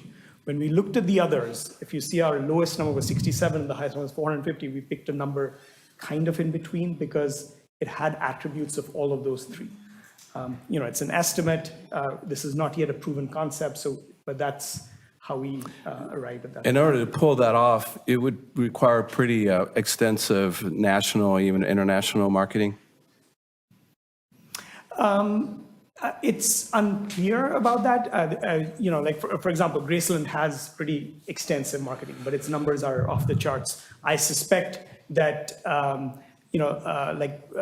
are some of these other locations are not very well marketed. We actually have to search them out to find unique locations. So it's not something that is necessarily contingent on major like international marketing that I'm aware of. I'm not entirely sure about the marketing campaign here, but many of the comparables, you either knew about the person or you knew about the location in some way and you would attend there. Yeah. Okay. All right. Well, I have a couple more comments, questions. Sure. There were several questions that were asked throughout this process, especially the last time you were here. And so, obviously you've gone through and kind of checked the boxes on different things and done extensive work and all that. But the concerns that I'll speak for myself that I expressed was, the neighbors and safety, security, distance, all those things was really about the neighbors. Sure. How have the neighbors responded to you so far to your checklist of mitigation efforts here? Not favorably. Okay. So my point of view comes down to that. I love the idea. How thoughtful it is, the greatness, inspiration. It's fantastic. There's nothing that I would poke holes at the concept. Wanting to have something like that in Highland Park, as a crown jewel, no question. It's a unique property, no question. But in the end, it's in the middle of a residential neighborhood. There's I just can't get past that. And legislation and zoning rules are such to maintain the nature of different neighborhoods. But there's exception procedures because unexpected things can come up. And, the PDC and us, we kind of wrestle with that because sometimes you go, wow, that's a unique opportunity. But to really bring a disruption like this to this neighborhood for individuals who have invested either 1 year or 20, 30, 40 years in it with an assumption that the neighborhood is of a certain nature and quality and experience, for me, it would have to entail a significant number of that neighborhood to say, yes, we want this change. Because change does happen. But what I have seen over and over again is that the neighborhood, pretty much almost to the person, is not supportive of this. And so in the end, I cannot sort of move myself off that. As much as I love the idea, but if this is a disruption to a neighborhood, that would require a significant support of the neighborhood, in my opinion, for me to be able to be supportive of it. So I love the idea. I appreciate all the extra effort. You did a lot, and you really did listen at least to the concerns. And there's some really innovative, careful consideration. But in the end, it's did you convince the neighborhood? Despite all those arguments, all that work, all that effort, all that, let's call it even generosity. And the answer is still no. And that's the part I just can't get past. Thank you. Councilmember Bloomberg? So I don't really have any questions, and my consideration of this issue is simply whether we should engage in a text amendment to the B2 zoning district. I'm sorry, R2. The proposal is to start a commercial use in a residential district. And looking at all of the conditional and permitted uses in all of our residential districts, there is no conditional or permitted commercial use as a primary use. The closest we come to is in one of the mixed use districts is an allowance of nursing home care, which again is principally residential. People are housed there. This would be such a veering off of our city and public property policy that I couldn't do it. This is a country home district with a minimum lot size of 80,000 square feet. There's not a single use in this zone, permitted or conditional, that is purely or primarily commercial. There's not a single use in this zone, permitted or conditional, that is anything other than residential. There are no commercial activities allowed either as a permitted or conditional use in any residential district in Highland Park. If this were a transitional district, if there was some existing movement towards a transition, I might accept some idea along those lines. But this district is defined by large, quiet properties. It's defined by the presence of Heller Nature Center, and commercial use of any kind, yours or somebody else's, is inconsistent with that. And for that reason alone, you've made a very interesting presentation. But once we make that zoning text amendment, there are a variety of other people that may be waiting out there to do all kinds of commercial things in this district. And it's not compatible with that kind of use. Thank you. Councilmember Littlewood? So I also want to commend you on a lot of work and a very, I think, visionary kind of project. I would love to see a museum. I would love to see another educational center and a draw in this community, because I think it's something we sorely need, and we have a treasure. And I'm not sure if this is the treasure, but I like the approach. My background is more from the education perspective, and the letter, we received a lot of letters, and I have to really reassure people here that this council really did read every letter. And my quandary is really mixed, because I live walking distance from Ravinia Festival, and there's a lot of traffic, and there's a lot of crowds, but I bought my home knowing that I was going to be in that predicament. And the people here, and I'm zoned the same way as this area is, and the people here did not count on that. And so that's one issue I have. But then I look again and I say, wait a minute, I love the Heller Nature Center. I love the idea of bringing this to our children, to really using it. And the fact that you really did try and you listened to us, you have this back access, you try to keep it away from the street. But I still come down to the fact that I have every neighbor writing a letter saying they don't want this in their community. This is what they bet on when they bought their house and lived here. And then I have educators who are wonderful, and leaders of charitable groups who are saying this could really bring a lot of greatness to Highland Park and to our children. And I'm going back and forth. And then again, we come up with the fact that, I drove my car, I gawked at the number on the gate today, and then I went and I parked at Heller, and I spent a good hour and a half, because I walked every path to look at distance and everything, and you really pulled it back as far as you possibly could. And there were 5 people in the park the entire hour and a half that I was there. And I really would like to see additional usage. And I would like to see the fact that this would be melding all of that stuff. But unfortunately, I do have a question for council. This is a zoning text amendment, and Mr. Cooper came to us because of that. Why is this not, or can this not be considered as a map amendment where it goes through PDC? Because frankly, PDC, our Plan and Design Commission, they're really the experts who dive into, does this fit in a neighborhood? Does this meet the 30 standards? While we are the body that ultimately makes the decision, that's not our role here tonight. We're actually doing, in a way, we're stopping PDC from doing their job.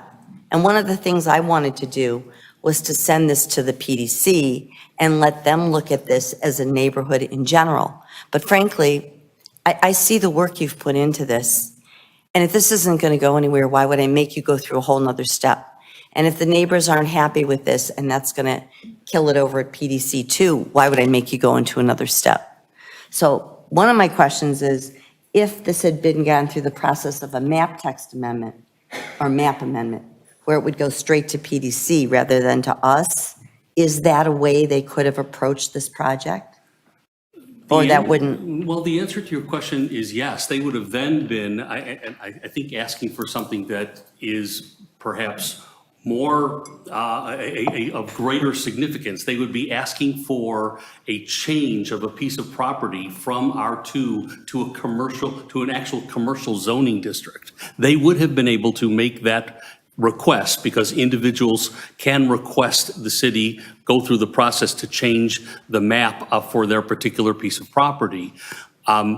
But I want to make sure that you understand what they're asking is to go to the Plan Commission. Right. They're just making a stop here with you as the gatekeeper. So if it is that you want to send it to the Plan Commission, you have the legislative discretion to do that. I would have been very concerned if they would have come and asked for a map amendment to put a commercial zoning district within that residential area. But the answer, the direct answer to the question is yes, they had that right. Yeah, I just wanted to understand they did. legally whether this is the appropriate channel or whether they were just going a different way. I do think this is more appropriate, but I just wanted to make sure I understood it. Okay, so in any event, I want to really thank you for what you've been doing. I want to hear what the rest of my council members and the people here have to say tonight before I make my final decision. But I really thank you for bringing forward this is the kind of vibrancy we're looking for in our community. I'm just not so sure this is the right place for it. Thank you. Councilmember Ross? Thank you, Mayor. I added something in here based on Councilmember Tapia's point about the comparables. The ones you've shared all have famous folks too at the center of them, but their estates actively support these museums. In the case of this one, the person who made the site famous is not participating and has sued places that have used their name. I appreciate that the Champions Point team put their time and money into this proposal since the last city council discussion. And I know you are very passionate about your project, and council hears from you that you are trying to help community as you make a profit. And I wanted to be as fair and open-minded as possible to an entrepreneur with new ideas, which is, why I hoped you would, use this additional time to develop clear details about the museum and curriculum. But I read your proposal in the packet and have so many reservations with honestly most of the points, but I'll limit it to a few. Most importantly, your property, as my colleagues have mentioned, your property is in a neighborhood that is united in opposition to changing the zoning to create a large museum in their midst. I served as liaison to the Zoning Board of Appeals, and now I'm liaison to Plan and Design Commission. A fundamental guiding principle for the commissions in the city and the city itself is to respect the feelings of neighbors. And so I think that is a really important piece of the whole thing. Further, that I concerned this would set a precedent for different large homes here to become an organization that attracts large number of visitors to other residential areas. I was, like I said, I was hoping you'd create detailed specifics around the museum and curriculum that might make it so compelling that it would be worth exploring more, that you'd offer a solution that made neighbors feel a lot better, but so far that is not the case. And I do want to mention you propose a 7 p.m. closing time at peak season. This is not early for Highland Park, neither is 5 p.m. Even the Arts Center of Highland Park in our central business district, the closest comparison to a museum in Highland Park closes at 4 p.m. And I guess I want to address one other thing, just going by your proposal. You propose first of its kind property protection as protection from potential property devaluation that you say might be caused by having a museum in the neighborhood offering 10% more than a third-party appraisal. However, appraisers often undervalue properties, so I worry that homeowners wind up on the short end of that stick.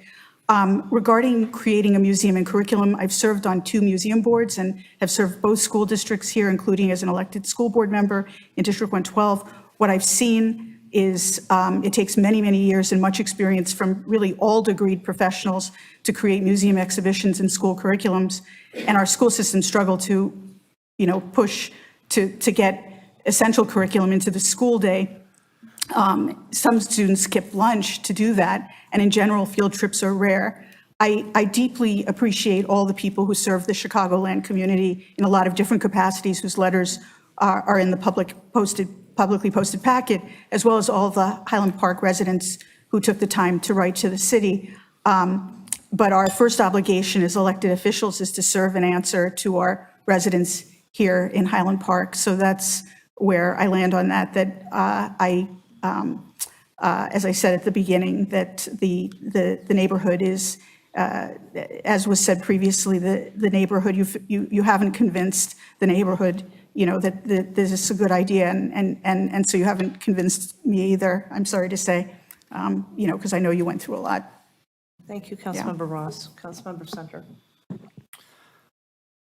I think Councilmember Litterward encapsulated my thoughts on this in a really meaningful way. There are some real conflicting forces here that make it a challenging matter for us to think through. Mr. Cooper, I think the city should be really grateful for you for bringing this idea to our community. I think it's really important for us as a community, as a council, as a city at large, to think creatively about ways to provide vibrancy and economic development across all parts of Highland Park. You may recall that when you first came in December, I was a little bit of the minority of kind of wanting to see this continue down the path and to see what it could potentially become. And I still believe the vision here is really unique and admirable. At the same time, I can't ignore the extent of the opposition we've heard from the neighbors surrounding the property, as we've heard from some of my colleagues up here. Councilmember Littleward pointed out that, she lives near Ravinia. We've got other uniquely situated properties with high traffic areas, Walters Field, train stations, but those are all pre-existing conditions where residents who brought homes near them knew what they were getting into, knew it was already there. And the neighbors near your property purchased their homes with a reasonable expectation of quiet enjoyment under the premise that it was and would remain strictly a residential area. And certainly what we're being asked to consider tonight is a significant change in that, and one that, in the eyes of your direct neighbors, would have a potential material impact, at least in their minds, on the quality of their life. With that said, let me ask just a couple of clarifying questions, because I think it's our job as a council to come here with an open mind and not preordain remarks that ignore what you presented to us tonight, which I think was exceptional and clearly responsive to the questions that you heard from not only us, but the neighbors from the last meeting. You talk about the backstop of home values. Is that something that would be done by Champions Point LLC, by a personal guarantee by you? Like, where does that exist? Yeah, I mean, conceptually, there's a lot of different ways we could do it. There could be an insurance policy. Champions Point could do it. I could personally do it. There's a lot of ways. Yeah. Okay. In your presentation, you talked about not trying to drive excess capacity, with significant volumes. Do you have outside investors that you have a pref you have to hit? Do you have debt covenants you have to hit? No. Okay. From an economic impact perspective, I challenge a little bit of the assumptions, given the geographic location of this asset being so close to Bannockburn, Deerfield, and Highwood versus central Highland Park. And so the assumptions used for some of those other assets, not looking at Google Maps for all of them, but I would surmise that they're more centrally located to their respective CBDs. And so the lift you're getting from those visitors are probably more than we're going to get as a city to this for this asset. Yeah, I think it's a little bit of a chicken and an egg, right? So you need people to come to have stuff to do in town, but then you need the stuff in town and you need the people, right? So if you approach it where you're only going to try to get one at a time, you're never going to get either one real successful. Sure. Yeah, appreciate that. And then, you've heard general positive support for the idea, right? I think the location is certainly a challenge as we're learning. Would you consider this project in a different asset within Highland Park? If it loses the unique location, then I might as well put it in downtown Chicago where there's more people. So we could debate that. Okay, thank you very much. Appreciate it. Great. Thanks, Councilmember Center. You raised a couple of issues that I also wanted to raise. The assumption that people are going to park in Bannockburn and then drive to downtown Highland Park. I think it's more of a benefit possibly to Bannockburn or to Deerfield, given the proximity to what 2121 Waukegan is. And I was going to raise that question as well.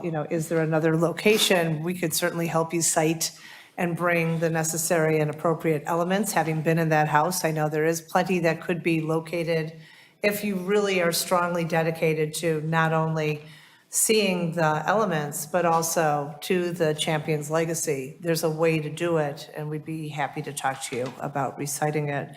Often when we're looking at changing land use, we talk about, is this in keeping with the character of the neighborhood? And I think you've heard from my colleagues, there's a concern that this is not in keeping with the character of the neighborhood. We are loath to spot zone. We don't like to take a particular parcel and change its zoning to make it move forward. And I think, as Councilmember Bruckman mentioned, this sets a bad precedent because there are plenty of other interesting spots that could potentially become something commercial in the middle of a residential neighborhood. And to echo my colleagues, I have concerns about probably for a lot of people who live in the neighborhood, their greatest asset suddenly being, for lack of a better phrase, degraded by virtue of a commercial enterprise being next door.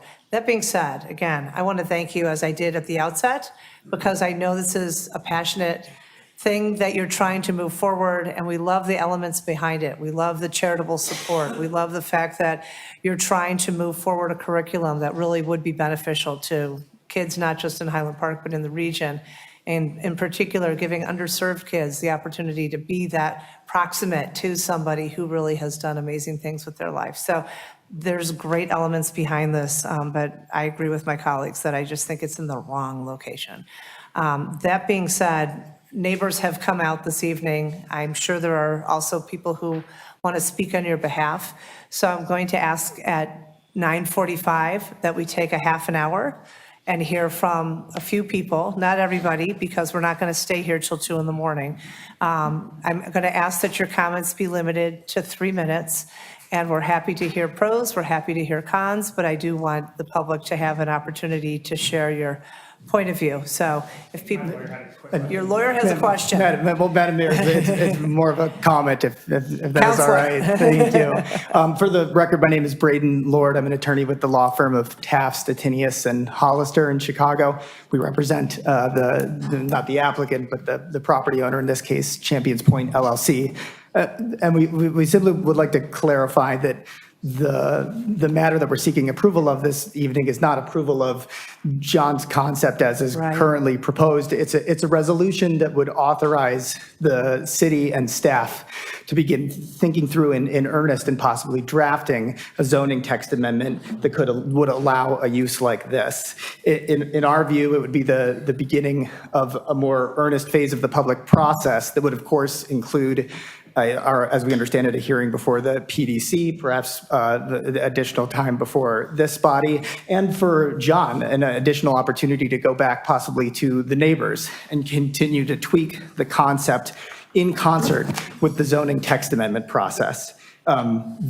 As we understand it, the authorization that is before you tonight would only allow for a new use that would be a conditional use and require plan development approval. In that case, there would be extensive opportunity to attach specific conditions to what Mr. Cooper would ultimately pursue that would make it as compatible as possible with the neighborhood. In addition, our view is that the use would be fundamentally institutional and really cultural and historical in nature, not a commercial use. In our view, there are lots of ways that the text amendment could be drafted.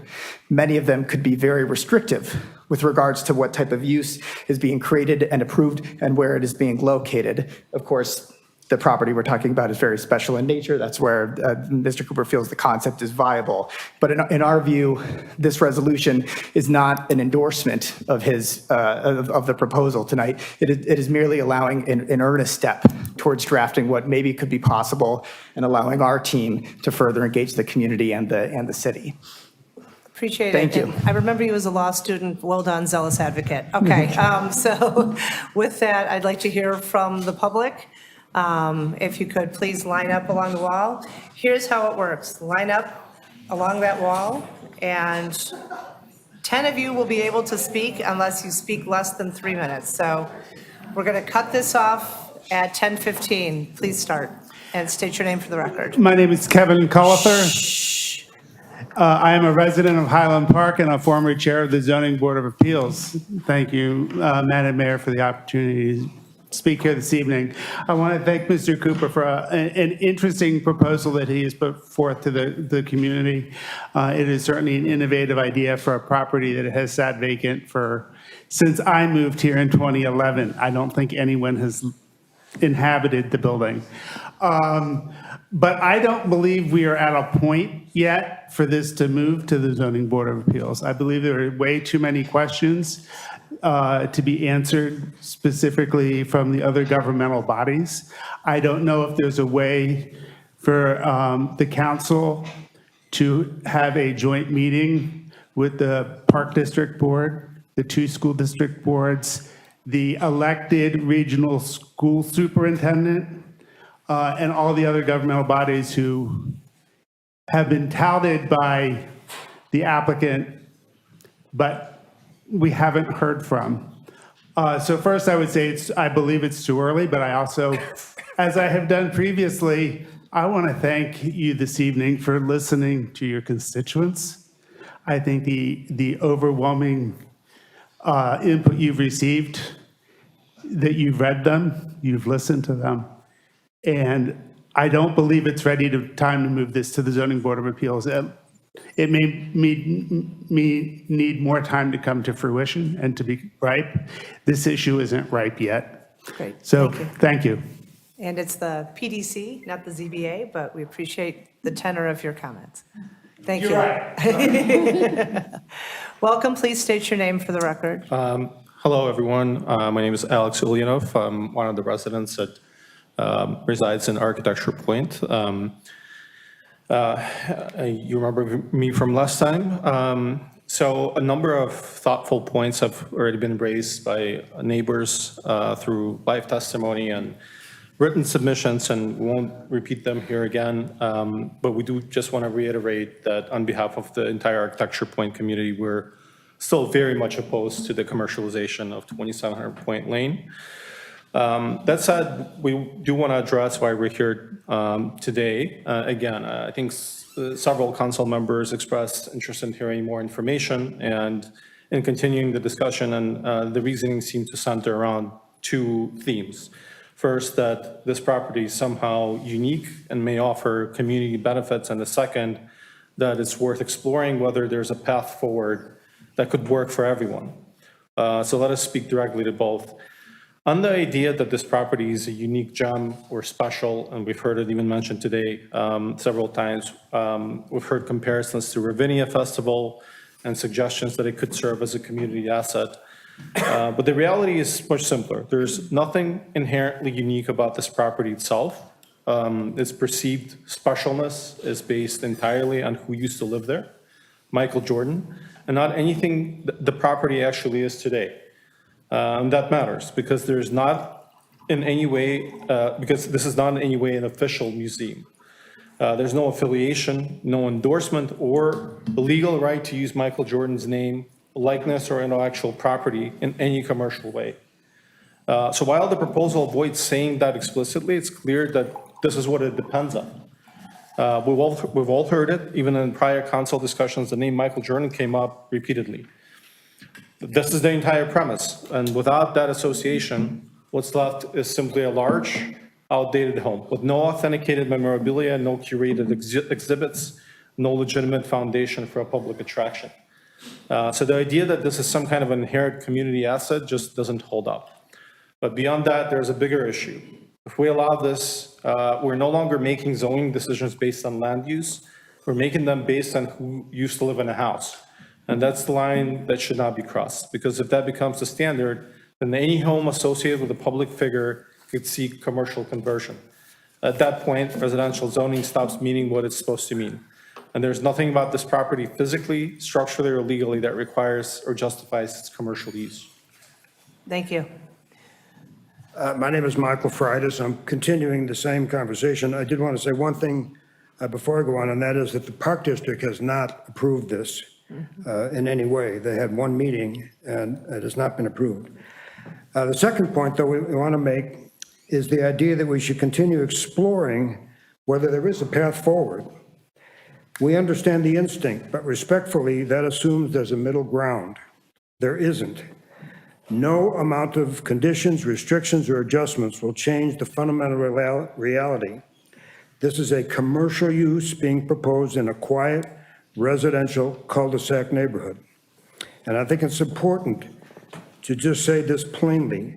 No one in this room, or anywhere else for that matter, would accept this next to their own homes. Not one person. And that's really the clearest and cleanest test. And despite that, despite this being, in our view, a bridge too far, we have already spent an extraordinary amount of time, energy, and resources fighting it. We've shown up for meetings, we've written letters, we've organized as a neighborhood. Many of us have incurred real financial costs, including legal expenses. And beyond that, there's been a real impact for us. Ongoing uncertainty, stress, a lot of stress in our families, and it even affects already our property values and our marketability as this has become a very public issue. And now the idea of continuing this process and sending it through additional commissions, studies, and hearings means extending that burden even further, not just for us as residents, but for the city itself. At some point, the question becomes, what issue are we trying to solve? Because the reality is there's no version of this proposal that aligns with the character of the neighborhood or that has the support of the people who actually live there. And importantly, no one who's come out in support of this and may tonight bears the consequences of it. So we'll close with this. This proposal is not grounded in sound zoning principles. It relies on a tenuous and legally questionable association with a former owner, and it asks an entire neighborhood to absorb the impact of a commercial use that simply does not belong there. We respectfully urge the council to bring this to a close and provide finality and relief to the residents who've already invested so much just to preserve what should be a basic expectation, a quiet residential neighborhood. Thank you very much. Thank you. Next speaker. Good evening. I'm Paula Serwin, and I live in the cul-de-sac, so I have a few things to say. I am here to speak regarding the proposed zoning change from R2 residential to commercial for the former Michael Jordan property. I come before you today out of deep respect for Highland Park's long-standing commitment to thoughtful planning, environmental stewardship, and the protection of its residential neighborhoods.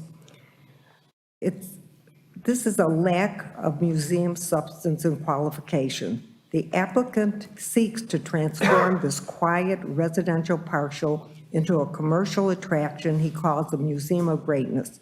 Yet this proposed museum will contain no artifacts, no memorabilia, no trophies, no personal property, and no educational materials connected to Michael Jordan or any other historical figure. The owner has no museum experience, no background in education. Despite this lack of substance, the applicant intends to draw 100,000 to 180,000 paying visitors per year into a neighborhood intentionally zoned for low-density residential living. The impact on the Heller Nature Center. To accommodate this volume, visitors would be bused through the Heller Nature Center entrance and required to walk a half a mile through a protected natural area to reach the property line. This plan is not only impractical, it is fundamentally destructive to the integrity of the Heller Nature Center. Heller is a sanctuary for wildlife, a place of quiet recreation, and a cherished community resource. It is not a transportation corridor.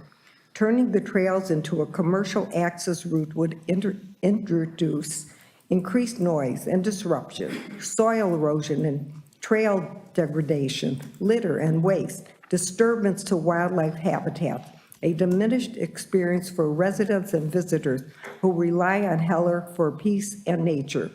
The very qualities that make Heller valuable, its serenity, its biodiversity, its natural beauty, would be compromised. And this, to me, is really one of the most important things, is the safety and traffic concerns in the cul-de-sac. The proposal calls for 40 employees to be transported in and out of a small cul-de-sac at the front of the property 4 times a day, along with caterers, suppliers, landscapers, and other service vehicles, including a night cleaning crew. The cul-de-sac is a home to 2 other residents. Thank you. Thank you so much. I have somebody who finishes. Okay, start reading here. Please state your name for the record. Nina Heller. Okay, thank you. This cul-de-sac is home to only 2 other residences, one with young children. It was never designed to handle commercial traffic. Introducing this level of activity would create significant safety risks for children, congestion and noise in a quiet residential street, constant service vehicle activity day and night, a complete disruption of the neighborhood's character. This is not a minor adjustment to zoning. It is a dramatic shift that would fundamentally alter the safety, livability, and tranquility of the surrounding area. Impact on the desirability of living in Highland Park. Highland Park has long been admired for its thoughtful planning, its protected natural spaces, and its quiet, stable residential neighborhoods. These qualities are central to why people choose to live here. Allowing a commercial attraction of this scale would undermine the very attributes that make Highland Park desirable. Residents expect their neighborhoods to remain safe, predictable, and protected from commercial encroachment. Instead, this proposal would bring heavy traffic from buses, shuttles, and service vehicles, noise and congestion in the family-oriented cul-de-sac, pedestrian safety risks, environmental degradation to the Heller Nature Center, a precedent that could open the door to future commercial uses in other residential zones. When residents can no longer trust that residential neighborhoods will remain residential, the appeal of living in those neighborhoods diminishes. Over time, this can affect property values, community cohesion, and the reputation of Highland Park that has been built in place where families can thrive in a peaceful, well-planned environment. Conclusion, for all these reasons, the environmental harm, the safety risks, and the incompatibility with residential zoning and a broader threat to Highland Park's desirability, I ask the council to deny the request for rezoning. Preserving the safety, stability, and environmental integrity of this neighborhood is not just a local concern. It is essential to maintaining the long-term vitality and character of Highland Park itself. Great, thank you so much. We have 15 minutes left. How many of you are opposed to moving forward? And how many of you are in line, and how many of you are in favor?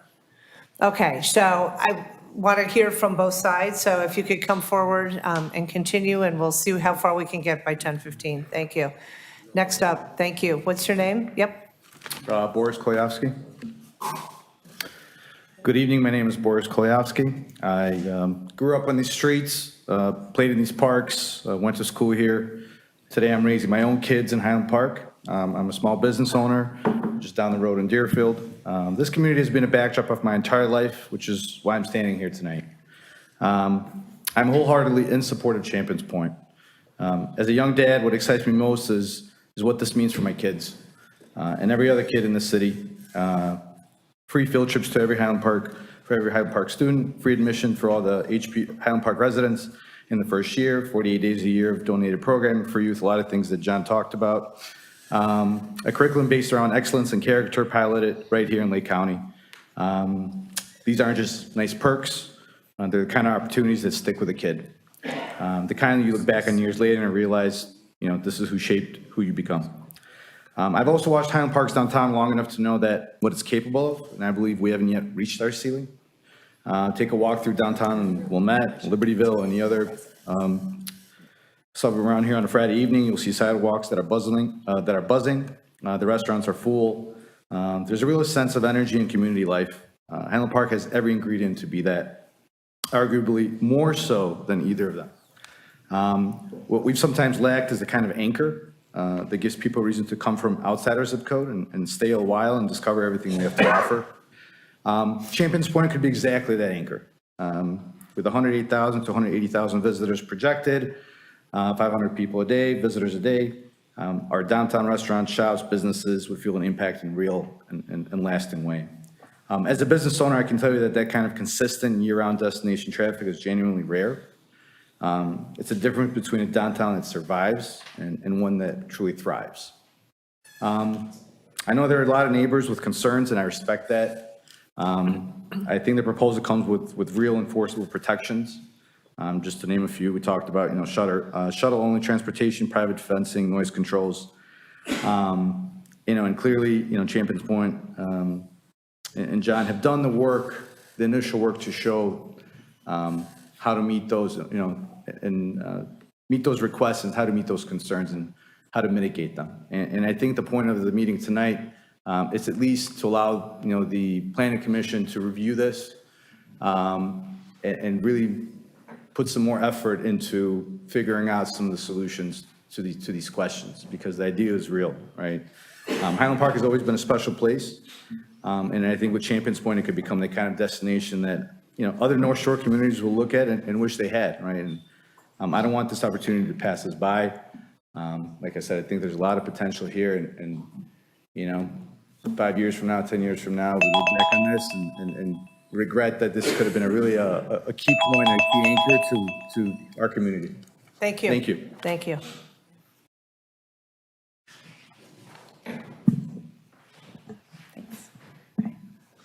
Good evening, Council. My name is Roxana Hari, and I'm a resident of Architecture Point, where I reside with my husband, Cameron, and our 2 elementary school-aged children. I stand before you tonight in unequivocal opposition to the proposed zoning change for 2700 Point Lane.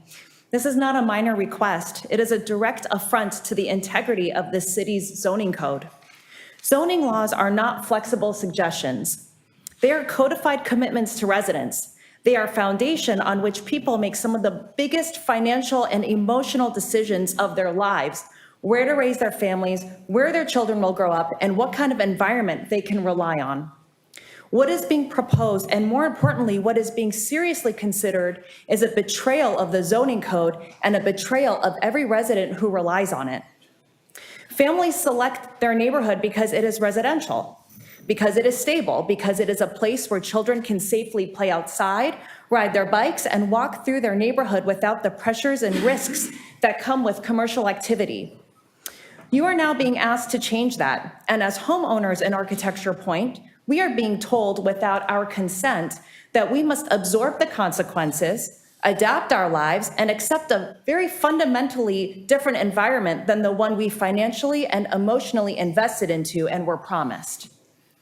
Even according to Mr. Cooper's own proposal here, introducing commercial use into this space will indeed increase traffic, congestion, create property market value disruption, risks to safety, and environmental unpredictability. Your vote will alter how safe parents feel about letting their children be outside. It will irrevocably change the character of a neighborhood chosen with intention and care. If this council moves forward with this, you're sending a very clear message that the rules do not apply equally and that they can be changed when it is convenient for a particular project or a particular individual. That is not planning, that is not fairness, and that is a betrayal of public trust. Even considering this proposal tells residents that the protections they believed in are conditional. That precedent should concern every single person in this city. This is bigger than one development. This is about whether residents can entrust you to uphold the residents that you serve. Please do not betray that trust. Please do what you know is right. Uphold the existing zoning code. Protect the families who chose this neighborhood in good faith. As a long-term resident who contributes to the fabric of this community daily, and someone who truly loves this town very, very deeply, I ask respectfully that you please reject this proposal. Thank you for your time. Thank you. Next speaker.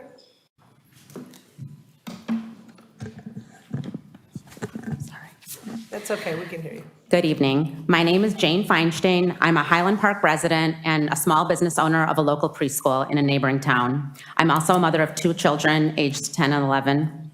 I grew up in Buffalo Grove, and while it's where I lived, my family was always coming to Highland Park. I remember asking my parents to take us here. It was the place people talked about. 30 years ago, names like Michael Jordan, Scottie Pippen, along with many other professional athletes, called this area home. It wasn't just a place to live, it was a place people wanted to visit. That prestige brought energy, and it drove real positive foot traffic into our downtown. Over the last 20 years, I've seen it change. I've seen for rent signs that don't go away. I've seen small businesses open their doors with excitement, only to close just a few months later because there aren't enough customers to sustain them. It's not a reflection of a lack of effort. It's a reflection of a lack of consistent foot traffic. When you look at the communities around us, there is a very clear pattern. In Glenview, the Cole Children's Museum brings in families from all over the Chicagoland area. It's not just a local amenity, it's a destination.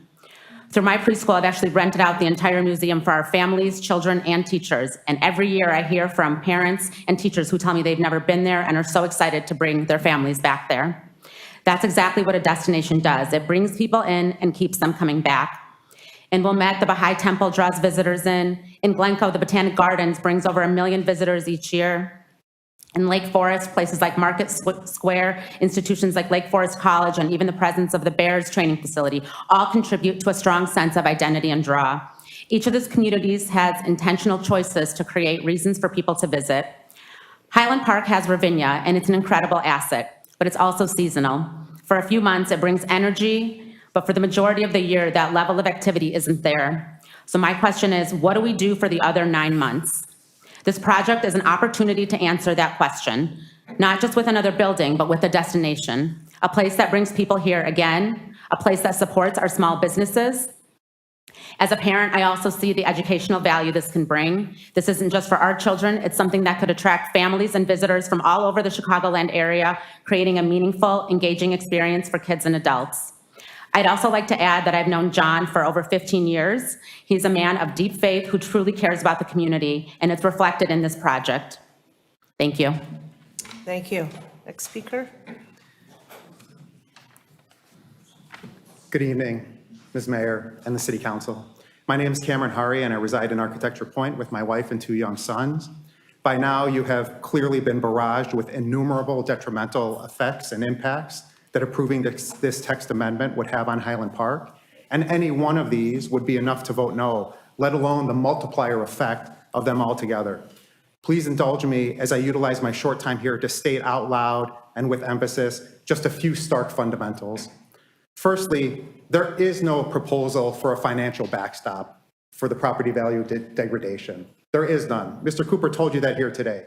There is none, and there should be no further justification for the City Council to engage in a real estate deal between many residents, many homeowners, and future potential assets.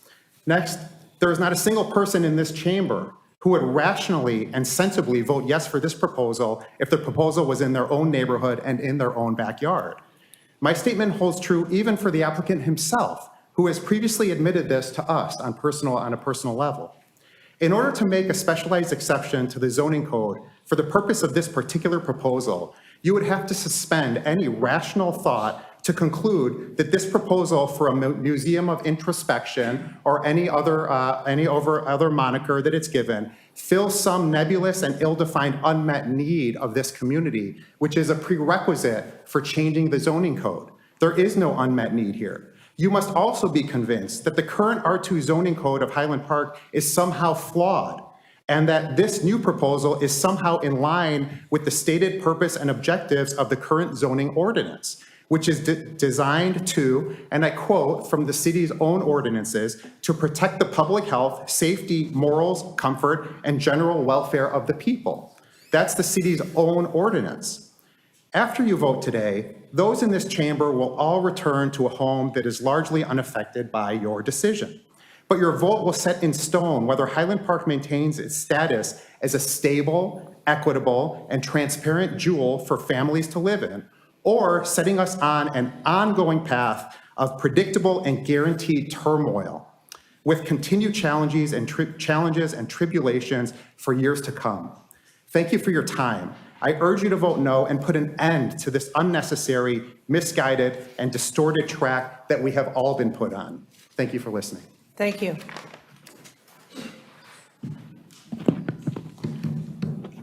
Thank you, Mayor. Thank you, Council, for your time. My name is Trey Demps. I'm a former Northwestern basketball player, and I currently serve as a basketball director at Intentional Sports. It's a youth center, a multi-sport youth center for inner city kids in the west side of Chicago and beyond as well. I think just being with those kids, I think the biggest need that I see amongst those kids is a need for hope and inspiration. And I deal with kids every day who are hopeless, directionless, even depressed, that have tough financial circumstances, that are going through a lot of hardships at home, broken homes. And what I see with this project, and Mr. Cooper mentioned the fact that it's an opportunity to serve inner city youth as well as Highland Park, it's an opportunity to inspire.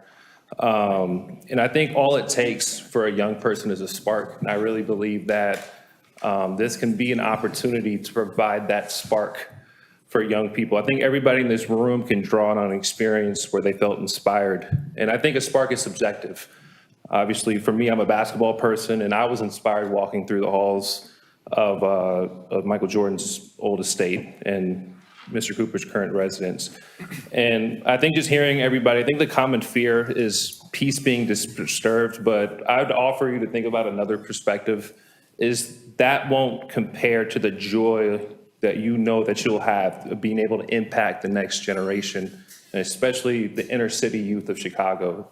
I'm a young black man that had to scrape up money and have multiple jobs, and so I understand the prestige and how fortunate I've been able to buy a home, and I would gladly invite this venture to be my neighbor and right next door and would support it in every way. So those statements respectfully are untrue, because I would support this. Maybe I'm subjective just because I'm a basketball person, but yeah, that's all I have to say, and thank you guys for your time. Appreciate your comments. Thank you. And I don't mean to cut off my crew that has been here all night, but it is 10:15. This is not a public hearing. I suspect I know where your comments are going, pro and con, and appreciate your understanding as we wrap this up. To the last speaker, I love your comments. I love your thoughts about Spark for Youth and giving folks an opportunity and inspiration. And Mr. Cooper, I thank you for the creativity and the time and the investment that you've put into something that really does have a lot of great potential. I think you've heard from this group this evening, we just feel it's in the wrong location. And again, if there's any opportunity for us to work with you to find a better location, I think you'll have resounding support from the community. With that, I'm asking for a motion to deny the resolution. Mayor, I would move to deny consideration of a zoning code text amendment allowing a new land use as a conditional use requiring planned development in certain limited locations in the R2 residential zoning district. I'll second it. Thank you. Any further comment from the group? No? Councilmember Center, do you have a question? The motion is The motion is to deny, so a yes Motion to vote would be deny. to deny, and the matter Yeses, ends. we're done. Yeah. That's what I was Okay, confirming. with that, I'll ask the clerk to call the vote. Councilmember Center? Aye. What was your answer? Aye. Okay, thank you. Councilmember Brockman? Aye. Councilmember Ross? Aye. Councilmember Tapia? Aye. Councilmember Littlewer? Aye. Councilmember Bloomberg? Aye. Mayor Rotering? Aye, 7 ayes, no nays. The resolution is denied, but we do again appreciate all that you've brought to us this evening. And again, want to thank the neighbors for your engagement. And feel free to talk to the city manager about potential other sightings. With that, Mayor, I'm seeking a motion to go into closed I have a session. motion to go into closed session pursuant to 5 ILCS 120. We can postpone it if you want. It's up to you. Do you want to, I'd be in favor. 5 minutes, 30 minutes? What do you need? Oh, 5. Oh, Can we let's just do postpone it. it? Closed session, if we can post, Let's do it. Yeah, I mean, I can't focus. We love you, but I won't focus at all. postpone. Can you postpone? All right, then, seeking a motion to adjourn. Move to adjourn. Second. All in favor, say aye. I'm sorry, but. Aye.